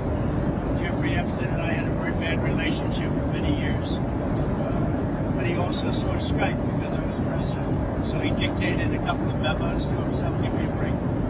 You got to find out what did he know with respect to Bill Clinton, with respect to the head of Harvard, with respect to all of those people that he knew, including J.P. Morgan shares. Sir, Yeah, if Jennifer, there's go nothing ahead. incriminating in the file, sir, why not acting as a Quiet. Oh my God. Quiet piggy. And why aren't these journalists? Look, I respect her for asking the question. I respect the one we saw earlier, who we have another clip of her as well. And she was great. And she gets shredded almost as bad as the piggy line. But is that the one I just deleted because it was 2.5 minutes? Should I put it back up? Did you? Because I didn't know we were going to get to everything. I was trying to make room. I know I can put it back up. I'll put it back up. You can't. Can you? Do you have the capability? Do you have well, it? it was the one I did. But I just want to make sure that we get to the Sarah Hurwitz stuff also. And like, okay, gotcha. What was I going to say though? I lost it already.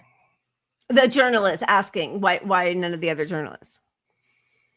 Oh, why? Well, why don't they ask? Hey, you were best friends with him for years. Can we just talk about that? Like nobody in the press is talking about that they were actual best friends for years. Like they've let this narrative slide that he was just a rich New Yorker who sort of had, dealings with him occasionally because they were in this elite circle. No, they were best fucking friends for a long fucking time. Right. Well, the other thing was the lie was, we stopped talking for a while because he stole Virginia Giuffre from me. Remember? That was the lie. Sex trafficked. Right. That he took my girl who was like, he would know all of the different girls who were doing massages at Mar-a-Lago, which it honestly just sounds like he was trying to make Mar-a-Lago another Jeffrey Epstein pedo island. But that was the lie that was told, was that their relationship ended decades ago. And then Jeffrey Epstein said, oh, no, it wasn't because of that. It was because of some, deal with some property they were both trying to get. But they both made it sound as if it was 20 years ago. And what we showed in some of those emails last week was they had Thanksgiving in 2017. They had Christmas together in 2018. I mean, Jeffrey Epstein was convicted again in 2018 or 2019. And then died mysteriously in 2019. So like they were friends right up till the end. Yeah, nobody asks that. Why doesn't anybody say, hey, you told us that your relationship ended 2 decades ago, but from the emails we just saw, you apparently were spending holidays with him up until he was convicted for the second time for child rape. Nothing. And I feel like some of that is coming because it's such a hot topic that I don't think I think all the media outlets that have ignored it forever are going to grab some ratings and go there. And I think that's another piece of him being scared shitless and just fake news. He's throwing fake news out like crazy these days. Like he's throwing fake news out, and but he's also doing something which is clever and true, is talking about all the Democrats who were also part of this. Larry Summers, Bill Clinton, mutual assured destruction, like 100%. And what makes it worse is that we do have Democrats like Raskin and Jeffries excusing somebody like Stacey Plaskett, just as they invited Bill Clinton up onto the stage at every Democratic National Convention, even though they all know that he was a child rapist. So this is Raskin talking about what, and she still has, by the way, she still is on like the intelligence committees in Congress. Yeah. So this woman we who was should getting set this. text. Yeah, sorry, go ahead. We should set this up with what she did, because just so people know. Okay, That's what I'm saying. For any of you who weren't watching on Sunday, go ahead. Yes. No. Well, during the who was she interviewing? She was interviewing Michael Cohen. This was, I think, it was in like 2018. They were doing a House hearing, Michael Cohen, and they were trying to find out, it was all about, the corruption and possible interference of Putin or any business deals that Trump was having with Russia. So they were interviewing Michael Cohen about Trump's run for the White House in 2016. And there was, it was put together actually by the Washington Post, but she was getting texts from Jeffrey Epstein as she was waiting for her turn to question Michael Cohen, even so much that he said, "Are you chewing?" Because he didn't like the way she was chewing her gum in public. Yeah, Epstein texting her because he was watching from home, but not classy. He's Yeah, telling her about that's not classy. he's giving a Democrat tips on what to ask and how to ask it and how to look in a congressional hearing. Yep. To Giving try her, to and people's names that she should ask about, and then you see the text come in. And so yeah, it's all synced up with the text and the videos, because we showed the video of her receiving the text, looking down on her phone, and her responding directly to Jeffrey Epstein in Congress. Yeah. It was like Cyrano de Bergerac. But also, just as a reminder, what we also were showing on Sunday show was the former first lady of the Virgin Islands, which is where his pedophile island compound was, not only gave him huge government subsidies to build there, helped him get visas for the girls that he wanted to bring there to traffic to his, fancy men friends, and helped them get English as a second language classes. So Stacey Plaskett, who's from the Virgin Islands, like, it really feels like they were all helping him have his little rape haven. Which exactly. And the idea that she suddenly didn't know about any of this is crazy. Like, you have to, if she did not know about this when everyone else knew, and she's in the Virgin Islands closer to it than anyone, he had already served time in 2008 when that happened. Yeah. So at best, she's too dumb to be in politics. Too dumb. Right. That's the most gracious way you can read this. And probably should not be on any committee examining intelligence, because she's compromised, right? Mossad. Yes, 100%. So let's show the clip. So here's Jamie Raskin. Well, they want to give them another headline, which is that they've arraigned a Democratic member for taking a phone call from her constituent, Jeffrey Epstein, in the middle of a hearing. And of course, I don't think there's any rule here against taking phone calls in a hearing. Now, if you want to actually give her the chance to explain what happened, then we would take it to the ethics committee. I still don't see what the charge is. Where is the ethical transgression? Where is the legal transgression? Are you saying anybody on your side of the aisle who had a phone call with Jeffrey Epstein should be censured? Be careful your answer there, because there's a lot more that's about to come out, right? So you should think about what is the principle behind this rush to judgment. I want to close just with this thought, because I know there were a lot of people in the chamber who were here when this happened, and a lot who weren't. Yeah, I want them all of them should go down. Absolutely. Yeah. To stand there and defend that kind of complicity. That's a horror show. And that's why when Trump talks about how the Democrats are just as culpable, he's right. Well, and Raskin too.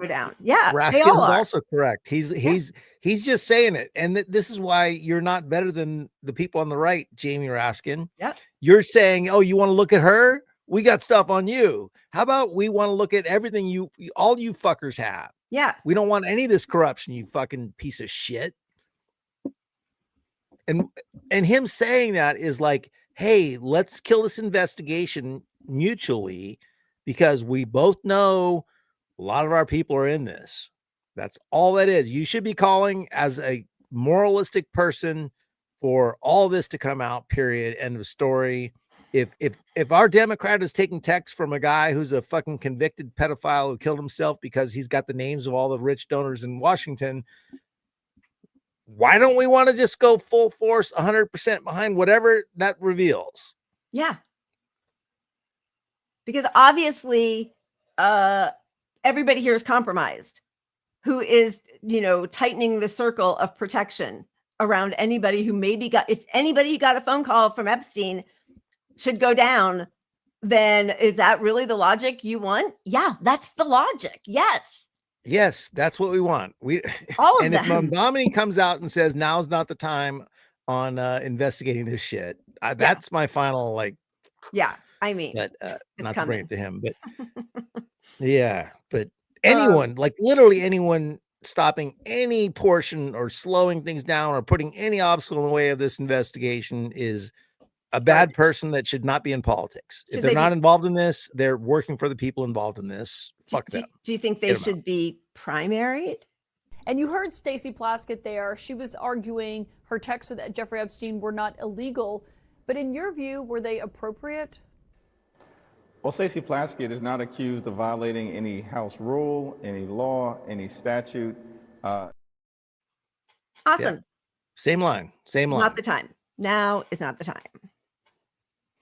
Yeah. So what this is all setting up is a massively redacted, delayed. First, it'll be delayed. It won't be 30 days. It'll be 60 because the groups that obtain the data, this is the new argument, they have the first right of redaction. They should be redacting to protect FBI FBI informants and whatnot. Right. So it'll be, and because of the framing, because of the wording in the bill, it says reasonable, and they're going to say, well, it's not reasonable in 30 days for the FBI to have found out who's all. So anyway, so we got 30, 60, 90 days, whatever. They're going to delay on that front first.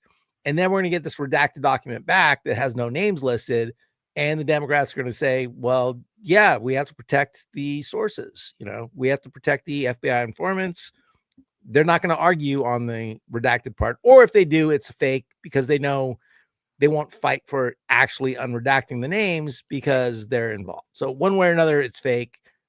That's where this thing goes next. I do think that's where it's going to go in the halls of Congress or in the chambers of Congress. I'm hoping that, DropSite's been doing really fantastic reporting on information that is already out. That's been out for a while. What was weird? I saw somebody who's been doing, she kind of broke the story down in Miami, Julie K. Brown. She was on The Lever with David Sirota. And he asked her about the Mossad connection, and she said she had never seen any indication that he was connected to Mossad, which all of a sudden made me feel like, is she also I don't know how anybody could say that with all of the reporting that's out there. And she didn't say well, at the time I was if she had phrased it, I was working with the victims and trying to tell their stories. I never saw that, but I've seen now evidence that, of course, although I just don't understand how she could work with the victims and not know the people who were dealing with Jeffrey Epstein and what that signifies. I don't know. It made me I need to figure out why she maybe said that she had never seen any indication, because that makes no sense to me at all. But I do think that there are intrepid journalists who will break stories that will embarrass people, but that's different from having accountability, legal accountability. And nobody knows shame anymore anyway, so they'll just, parade around. Too busy getting slapped by a tail here. But yeah, I don't know. I don't know what to think about that either. But the Mossad connection isn't going to be that's the most layered connection you need to make other than just vaguely like, hey, there's all these people working with the Israeli Right. government that are profiting and getting money from the Israeli government.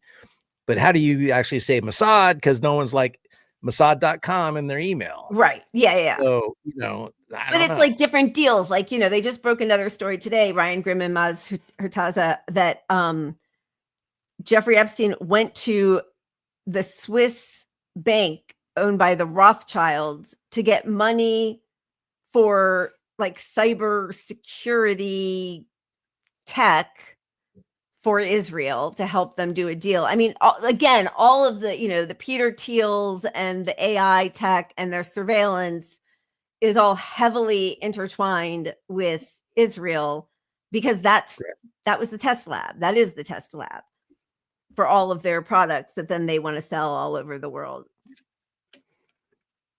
Yeah, and I don't know anything about her to judge her character, so I don't know. I don't either, but that was just shocking to me. That's interesting. Yeah. Yeah. Okay. Where do you want to go next? Should we talk about that anti-Zionist AIPAC, or should we talk about the Jewish Federation Convention, or should we what? Feels like the same thing. I mean, it's all kind of the same thing, right? Just jump in. Let's go the Jewish. Let's go AZ. Was it? Yeah. Okay. All right. AIPAC. AIPAC. As a pack. Medicine. What'd you say? I said it could be a medicine. Yeah, exactly. All right. We're gonna start and stop it a little bit. So it's like 4 minutes. So let's bring The United States of America did not begin with a revolution against tyranny, only to serve a foreign nation state. But the fact is, our government acts like the servant of another country. That other country is, of course, the State of Israel. That's not policy. That's a national disgrace. I'm Michael Rechtenwald, founder of the Anti-Zionist America Political Action Committee, or AIPAC. Let's cut to the chase, shall we? The U.S. government has been hijacked by forces loyal to Israel. Does Congress represent us? No. With rare exceptions, they work for Israel. These aren't your elected reps, they're puppets. And their strings are pulled by donors loyal to the modern nation state of Israel. This isn't an alliance, it's extortion. While we're scraping by eggs at $6 a I just want to pause for just a second. When I first watched this, I will say that the puppet and the long fingers feel a little dog whistly to me, but I get it. I'm just saying, I'm putting it out there. There were signs. There were little signs. dozen, rent or mortgage devouring our paychecks. Our leaders have funneled over $21 billion to Israel in 2 years, not counting the cost of U.S. engagements in the region at Israel's behest. The total cost to U.S. taxpayers in service of Israel is an estimated $33 billion since October 7th, 2023. That's on top of the $3.8 billion sent Israel every year. Billions that could fix our roads. Billions that could fund our schools. Billions that could house our veterans. Billions that could ease your burden. But no, they fund endless Israeli aggression instead. Israel, the largest recipient of U.S. aid in history. Israel, the country that bombed the USS Liberty. Israel, the country using our weapons to mass murder innocents. 20,000 children to be exact. Gaza ripped off the mask. We all watched the live-streamed horrors. The money extorted from us funds crimes against humanity, what genocide scholars and dozens of humanitarian organizations call a genocide. This blind allegiance, this veto on our national sovereignty, this denial of reality must end. We've had more than enough. AIPAC isn't here to beg. We're here to evict. We're backing warriors who spit in the face of this cabal. Jose Vega in New York, confronting the uniparty machine. He's challenging AIPAC darling Richie Torres. Mike Wilnaugh in Florida, an America-only patriot challenging Daniel Webster, a fossilized incumbent who serves everyone but the American people. Aaron Baker, also in Florida. He rejects AIPAC bribes and demands an end to the foreign aid grift. He's challenging the biggest Zionist of them all, Randy Fine. Tucker Carlson is the most dangerous anti-Semite in America. AIPAC isn't a protest, it's a reclamation.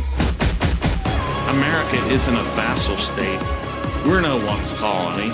We're not supposed to be an ATM and munitions depot for Israel. If you're done with the fear, done with our politicians taking bribes, done with being smeared with the anti-Semitic label just because you want your country back, then AIPAC is your army. Head to azapac.com. That's aza-pac.com right now.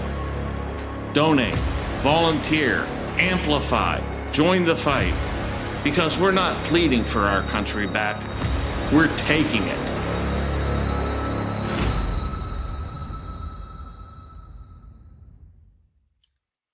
Okay. So, Yeah. you know, the first half I was all mostly in on and excited. And I saw it being retweeted a lot. And then I thought, oh, it's interesting, the puppet thing. And then it gets more interesting, the America First, as some people pointed out. And then the three people he highlights as people he's endorsing are all right-winger people, one way or the other, even though Jose Vega is the least sort of obvious one because I honestly think his ideology is a little confused. I'm not sure, he calls himself a proud LaRoucheite, which is a strange choice, I think, right? Yeah, he's known for videos which I appreciate, which he interrupts Congress, he interrupts events. Yep. They're very disruptive, and that's great. I supported everything he's done publicly. As far as I can see, I support, but he's a LaRoucheite, and that speaks volumes. Yeah. And that part I cannot get behind a drop. Okay. That speaks volumes. The other thing to me that speaks volumes is the guy who created this, Michael Rechtenwald. He is part of the Mises caucus, which is part of the Libertarian Party.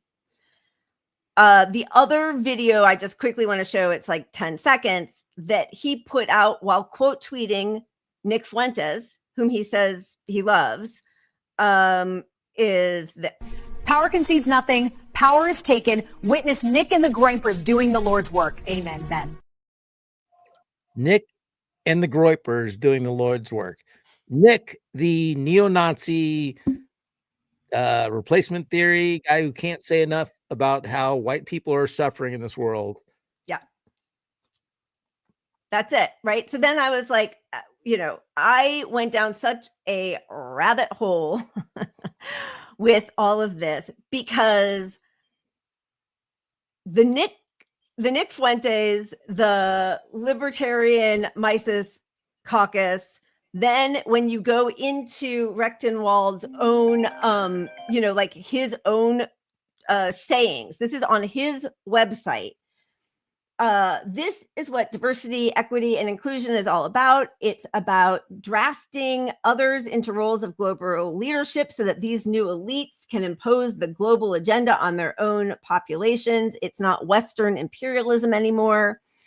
There is no climate emergency. The emergency is that elites have declared war on us using this and any number of other false pretenses. There was, let's see, what's this one? Socialism is just an ideology used by monopolists to eliminate competition. Socialism is not a plan to overcome the ruling class. Socialism is monopoly by another name. This one I loved particularly the bottom here. When an anti-fascist looks in the mirror, they are looking at a fascist. So that guy is a far right wing guy. The people whom he supports are the other two he mentioned, Mike Wilnow and Aaron Baker, both Republicans down in Florida, and both are America First, no regulations, member the Department of Education, defund the Department of Education, no gun control, like everything is far right. So that was what I was talking about the Trojan horse, because like, yeah, the genocide is horrific. We should not be funding this. Look at what our money is being used for. And again, I know MMT, but look where our priorities are. We are funneling billions of dollars to a genocidal apartheid state and not doing anything for our own people. And that's, yeah. Well, that's where, like, I'm not mad that this group exists, because their purpose is, you know, their initial purpose is stop funding Israel, right? You know, but this is where you need to know who your folks are. Who are my folks? Yeah. These are not my folks, right? They're not my folks, because 2 out of 3 were Republicans. The other guy is a LaRoucheite, which I'm not going to ever dabble with them. And just because we agree on not funding Israel, your motives don't agree with my motives. Right. We are not pals. Like I don't want to, I'm not going to speak at your event. I'm not going to donate to you or share your shit. Yep. And that's a really well-made commercial. I mean, we need more of that on the left. And, you know, people are like, well, Due Distance loves that guy, and the LaRoucheite, and so does Jimmy Dore. Well, those two parties don't shock me that they love that guy. Their audiences, they're the unite the what was the rally? The Rage thing? Against the War Machine. Yeah, right. They are the break that went right on the Rage Against the War Machine. These are the guys that are like, we'll work with anyone, even the worst fucking people. And these are, here we are. Yeah. Here we are. And it was all the same thing. It was like, it's what George Galloway said too when he won, right? Anti-woke, anti-climate, anti-COVID. And that is what these people are all pushing. They're also anti-immigrant. They're great replacement people, and the America First message, which, listen, I agree. Like, we should take care. I mean, I want to take care of all people, but I also believe, like, right now it'd be really nice if our schools were working and our people had healthcare and money and houses and a living wage and like all, you know, climate, like all of that kind of stuff. So, you know, I really feel very strongly that we have to be consistent. If we're calling out Mamdani and we're calling out AOC, and I'm all there to call them both out, we have to call out the right wing co-opting an anti-genocide message. And the left has got to speak up and not say the enemy of my enemy is my friend. I am not in the same umbrella as people who are white nationalists. And we have examples of this recently with COVID. I mean, I know the whole country bought the whole COVID narrative, but at the same time, you normalized RFK, and now he's the guy in charge of our health, who's cutting vaccine technology everywhere, unfunding everything. He's the gateway to letting AI reject your fucking Medicare claims, and that's on the left. The leftists who are like, oh, RFK, you know, I agree on the COVID shit, which is all nonsense. But that same group that led you to the COVID bullshit is leading you to this this Jose Vega, who's also leading you to AIPAC, who's leading you to right-wing racist theory, basically. Like, I mean, that is the problem. It's been, yeah, exactly. It's the problem with climate. It's the problem with the border. It's the problem with COVID, that the liberals and left, the broad part of the spectrum that is on the left, I do not think that Democrats are the left, but anyway, have left enormous gaping holes because they also are beholden to the exact same donors. They don't speak out against a genocide or an apartheid state, right? Like, you can't be progressive except for Palestine. And these people are, KKK, except, as somebody said, except for Jews. But then now they're also, because you can't partner with white supremacists and think that that helps your cause. The reason they like Zionism, the white supremacists, is because they want to model, that's a model for them on how they can treat Black and brown and the left in our people and the left in our country, right? We want more militarized cops. We want more surveillance. We want to make this country great again. Go back to what was working, right? And they're using this genocide to try further to make a further wedge between white people and everybody else. Absolutely. They're not going to look. The fight is, if you want economic dollars spent on this war, and they correctly say, hey, we're spending on this and not this, right? We're spending on Israel and bombing you don't agree with, and not healthcare, not these other things, right?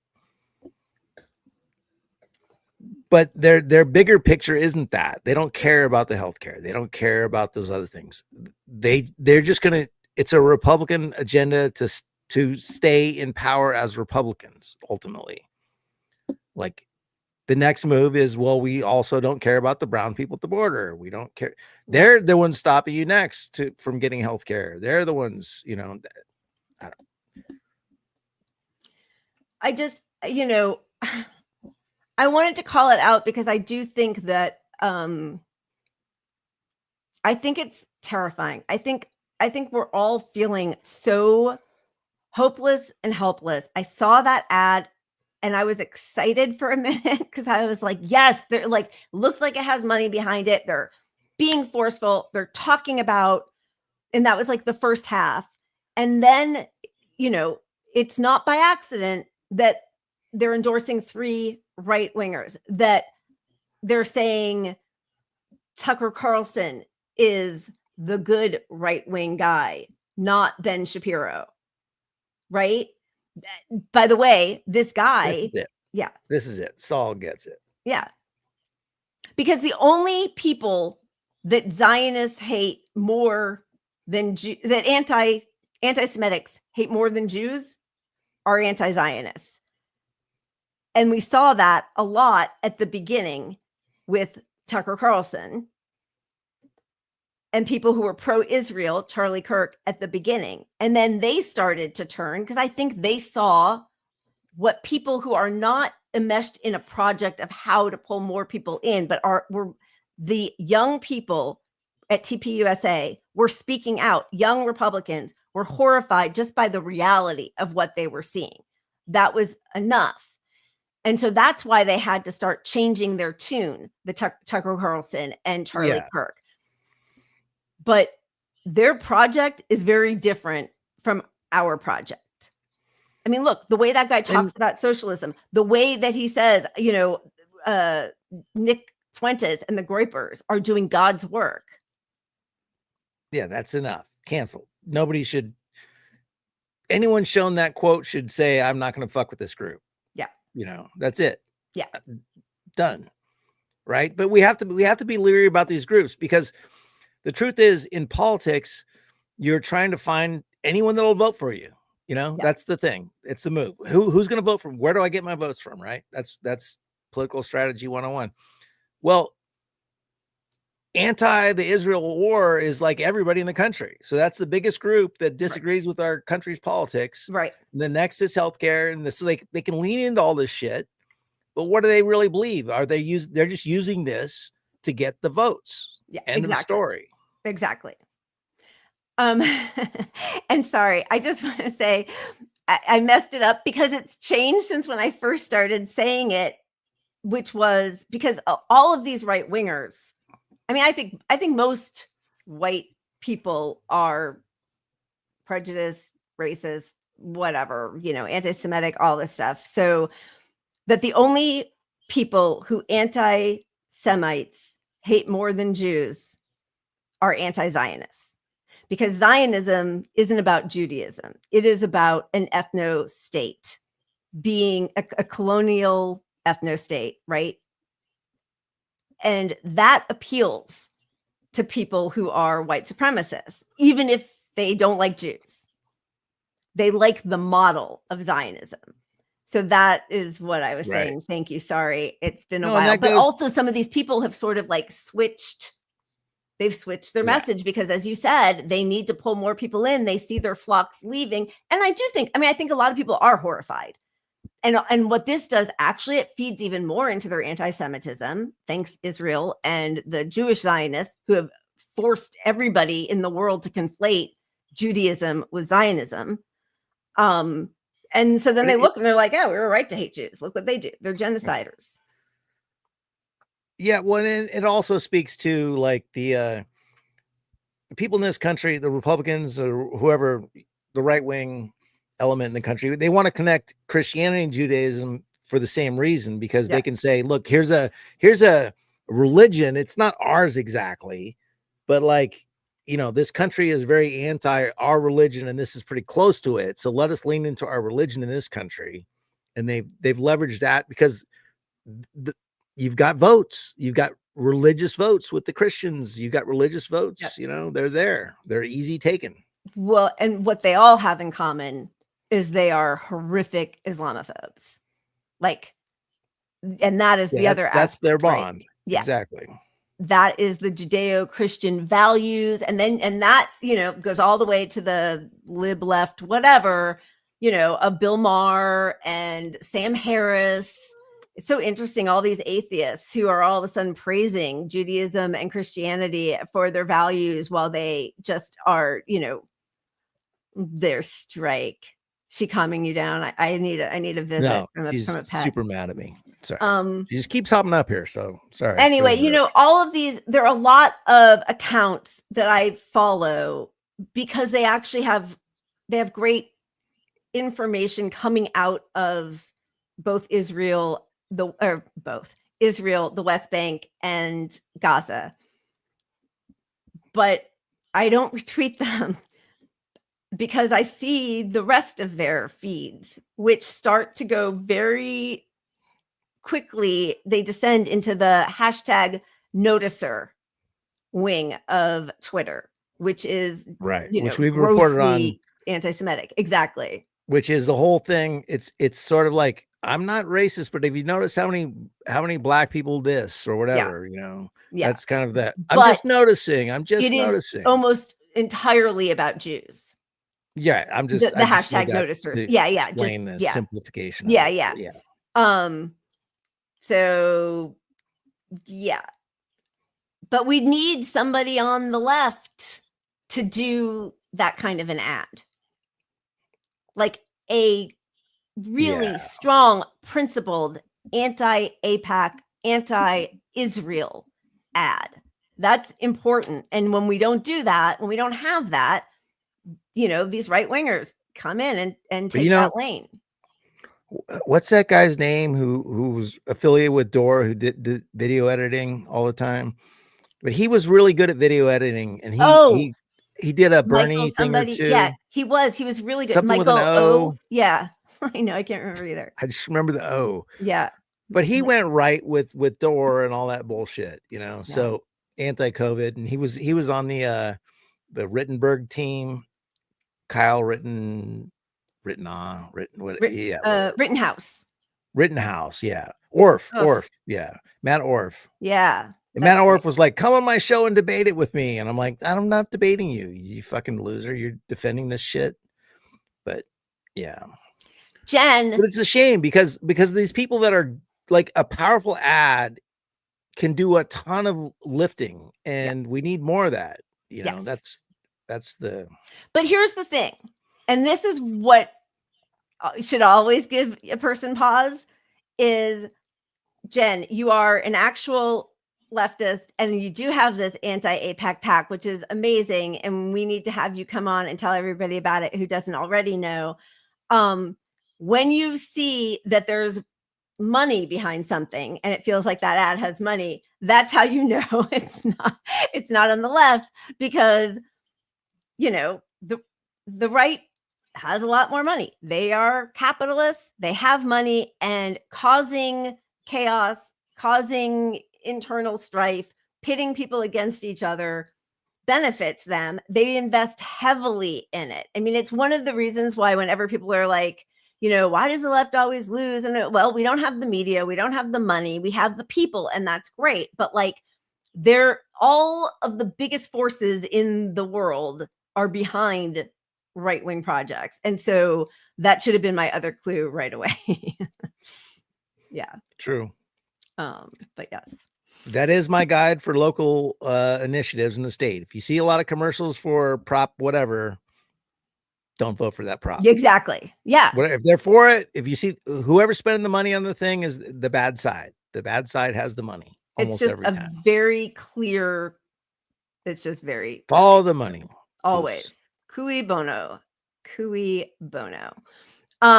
Yes. And speaking of, we are very excited as we are about to wrap up. Unless, do you have anything else that you wanted to say before we start our wind down? Of course not. Are you sure? No. Tomorrow we will have Anthony Aguilar and Matthew Ho on together to talk about our current constitutional crisis. They are both doing great work spreading the message in all sorts of different ways. And I'm sure we'll talk about it tomorrow, but everybody saw that the same mercenary group that was running the Gaza Humanitarian Foundation, that was basically just a death trap for, starved Palestinians, is now going to be running the U.S. occupation of Gaza. So we will have a lot to talk to them about tomorrow. I hadn't realized when we first had Matthew Ho on here years ago, when he was running in the Green Party in North Carolina, running for Congress, I didn't realize that he had been in the Obama State Department and resigned because he was so upset about Obama's continuing actions in Afghanistan. I didn't even realize that. So, well, that's amazing. And between him and Anthony, like that's a good fusion. Yeah. It should be a good show because these are people that worked within the system and left at great consequence to themselves. And that's the most heroic thing you can do right there. I absolutely agree. Jesn 82. Yes, fascism is a bulwark against socialism. That's why capitalism will always back right wing and spend endless money to demonize the left. Hey, we got to end this show, dude. Lila, Josh is out there just ready for it. Let's go. Cannonball. I mean, we're talking about super important things, and Josh is gonna debase the conversation. Someone watching this show for the first time is thinking like some Josh guy's in the jacuzzi, and we're gonna end the show. So, and I'm like, gotta go. Hey, Josh, let's do it. All right. Thank you all for being here. You are awesome. You are a community. And, I know that we all don't agree on every aspect of everything, but I so appreciate that we have this forum to discuss things. And we love the comments and the pushback and all of that. I mean, I think it's really important we all keep each other honest. So thank you. And Pat, any last words? No, get to the jacuzzi. See you guys tomorrow. I can't wait for tomorrow. I love both these guys. They've been on before. Very humbling seeing people actually doing the work and on a level like just the dedication, just the personal sacrifice, I guess, that they would put into it's not bullshit. So these guys are legit and real, and I love hearing what they have to say. Absolutely. And just as a reminder, our shows on Thursdays are at 6:30 p.m. Actually, after Jen and Peter's show, Revolutionary Change, comes on before that. So we will see you all tomorrow. Thank you. Keep punching up. Cheers. Cheers.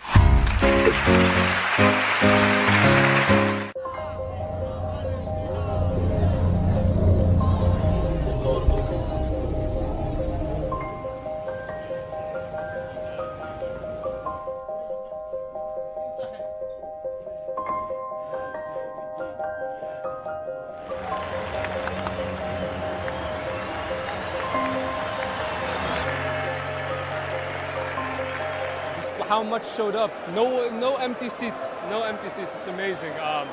It just shows how important the cause is for both the Basque and Palestine. I haven't ever played in front such a big crowd.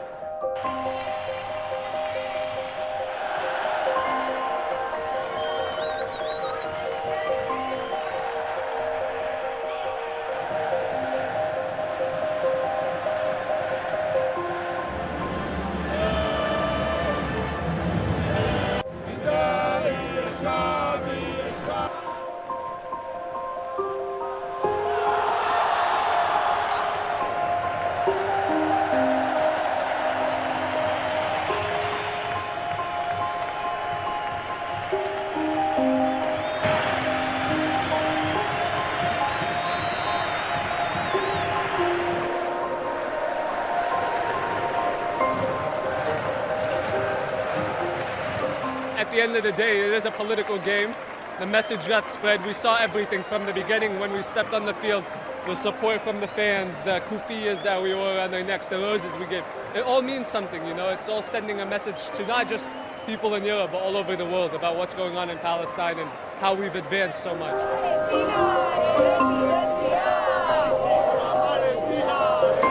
Una calejira para reivindicar políticamente, por un lado, la necesidad de separación del Estado de Israel, la defensa de la resistencia palestina y también la oficialidad de la Euskal Selección.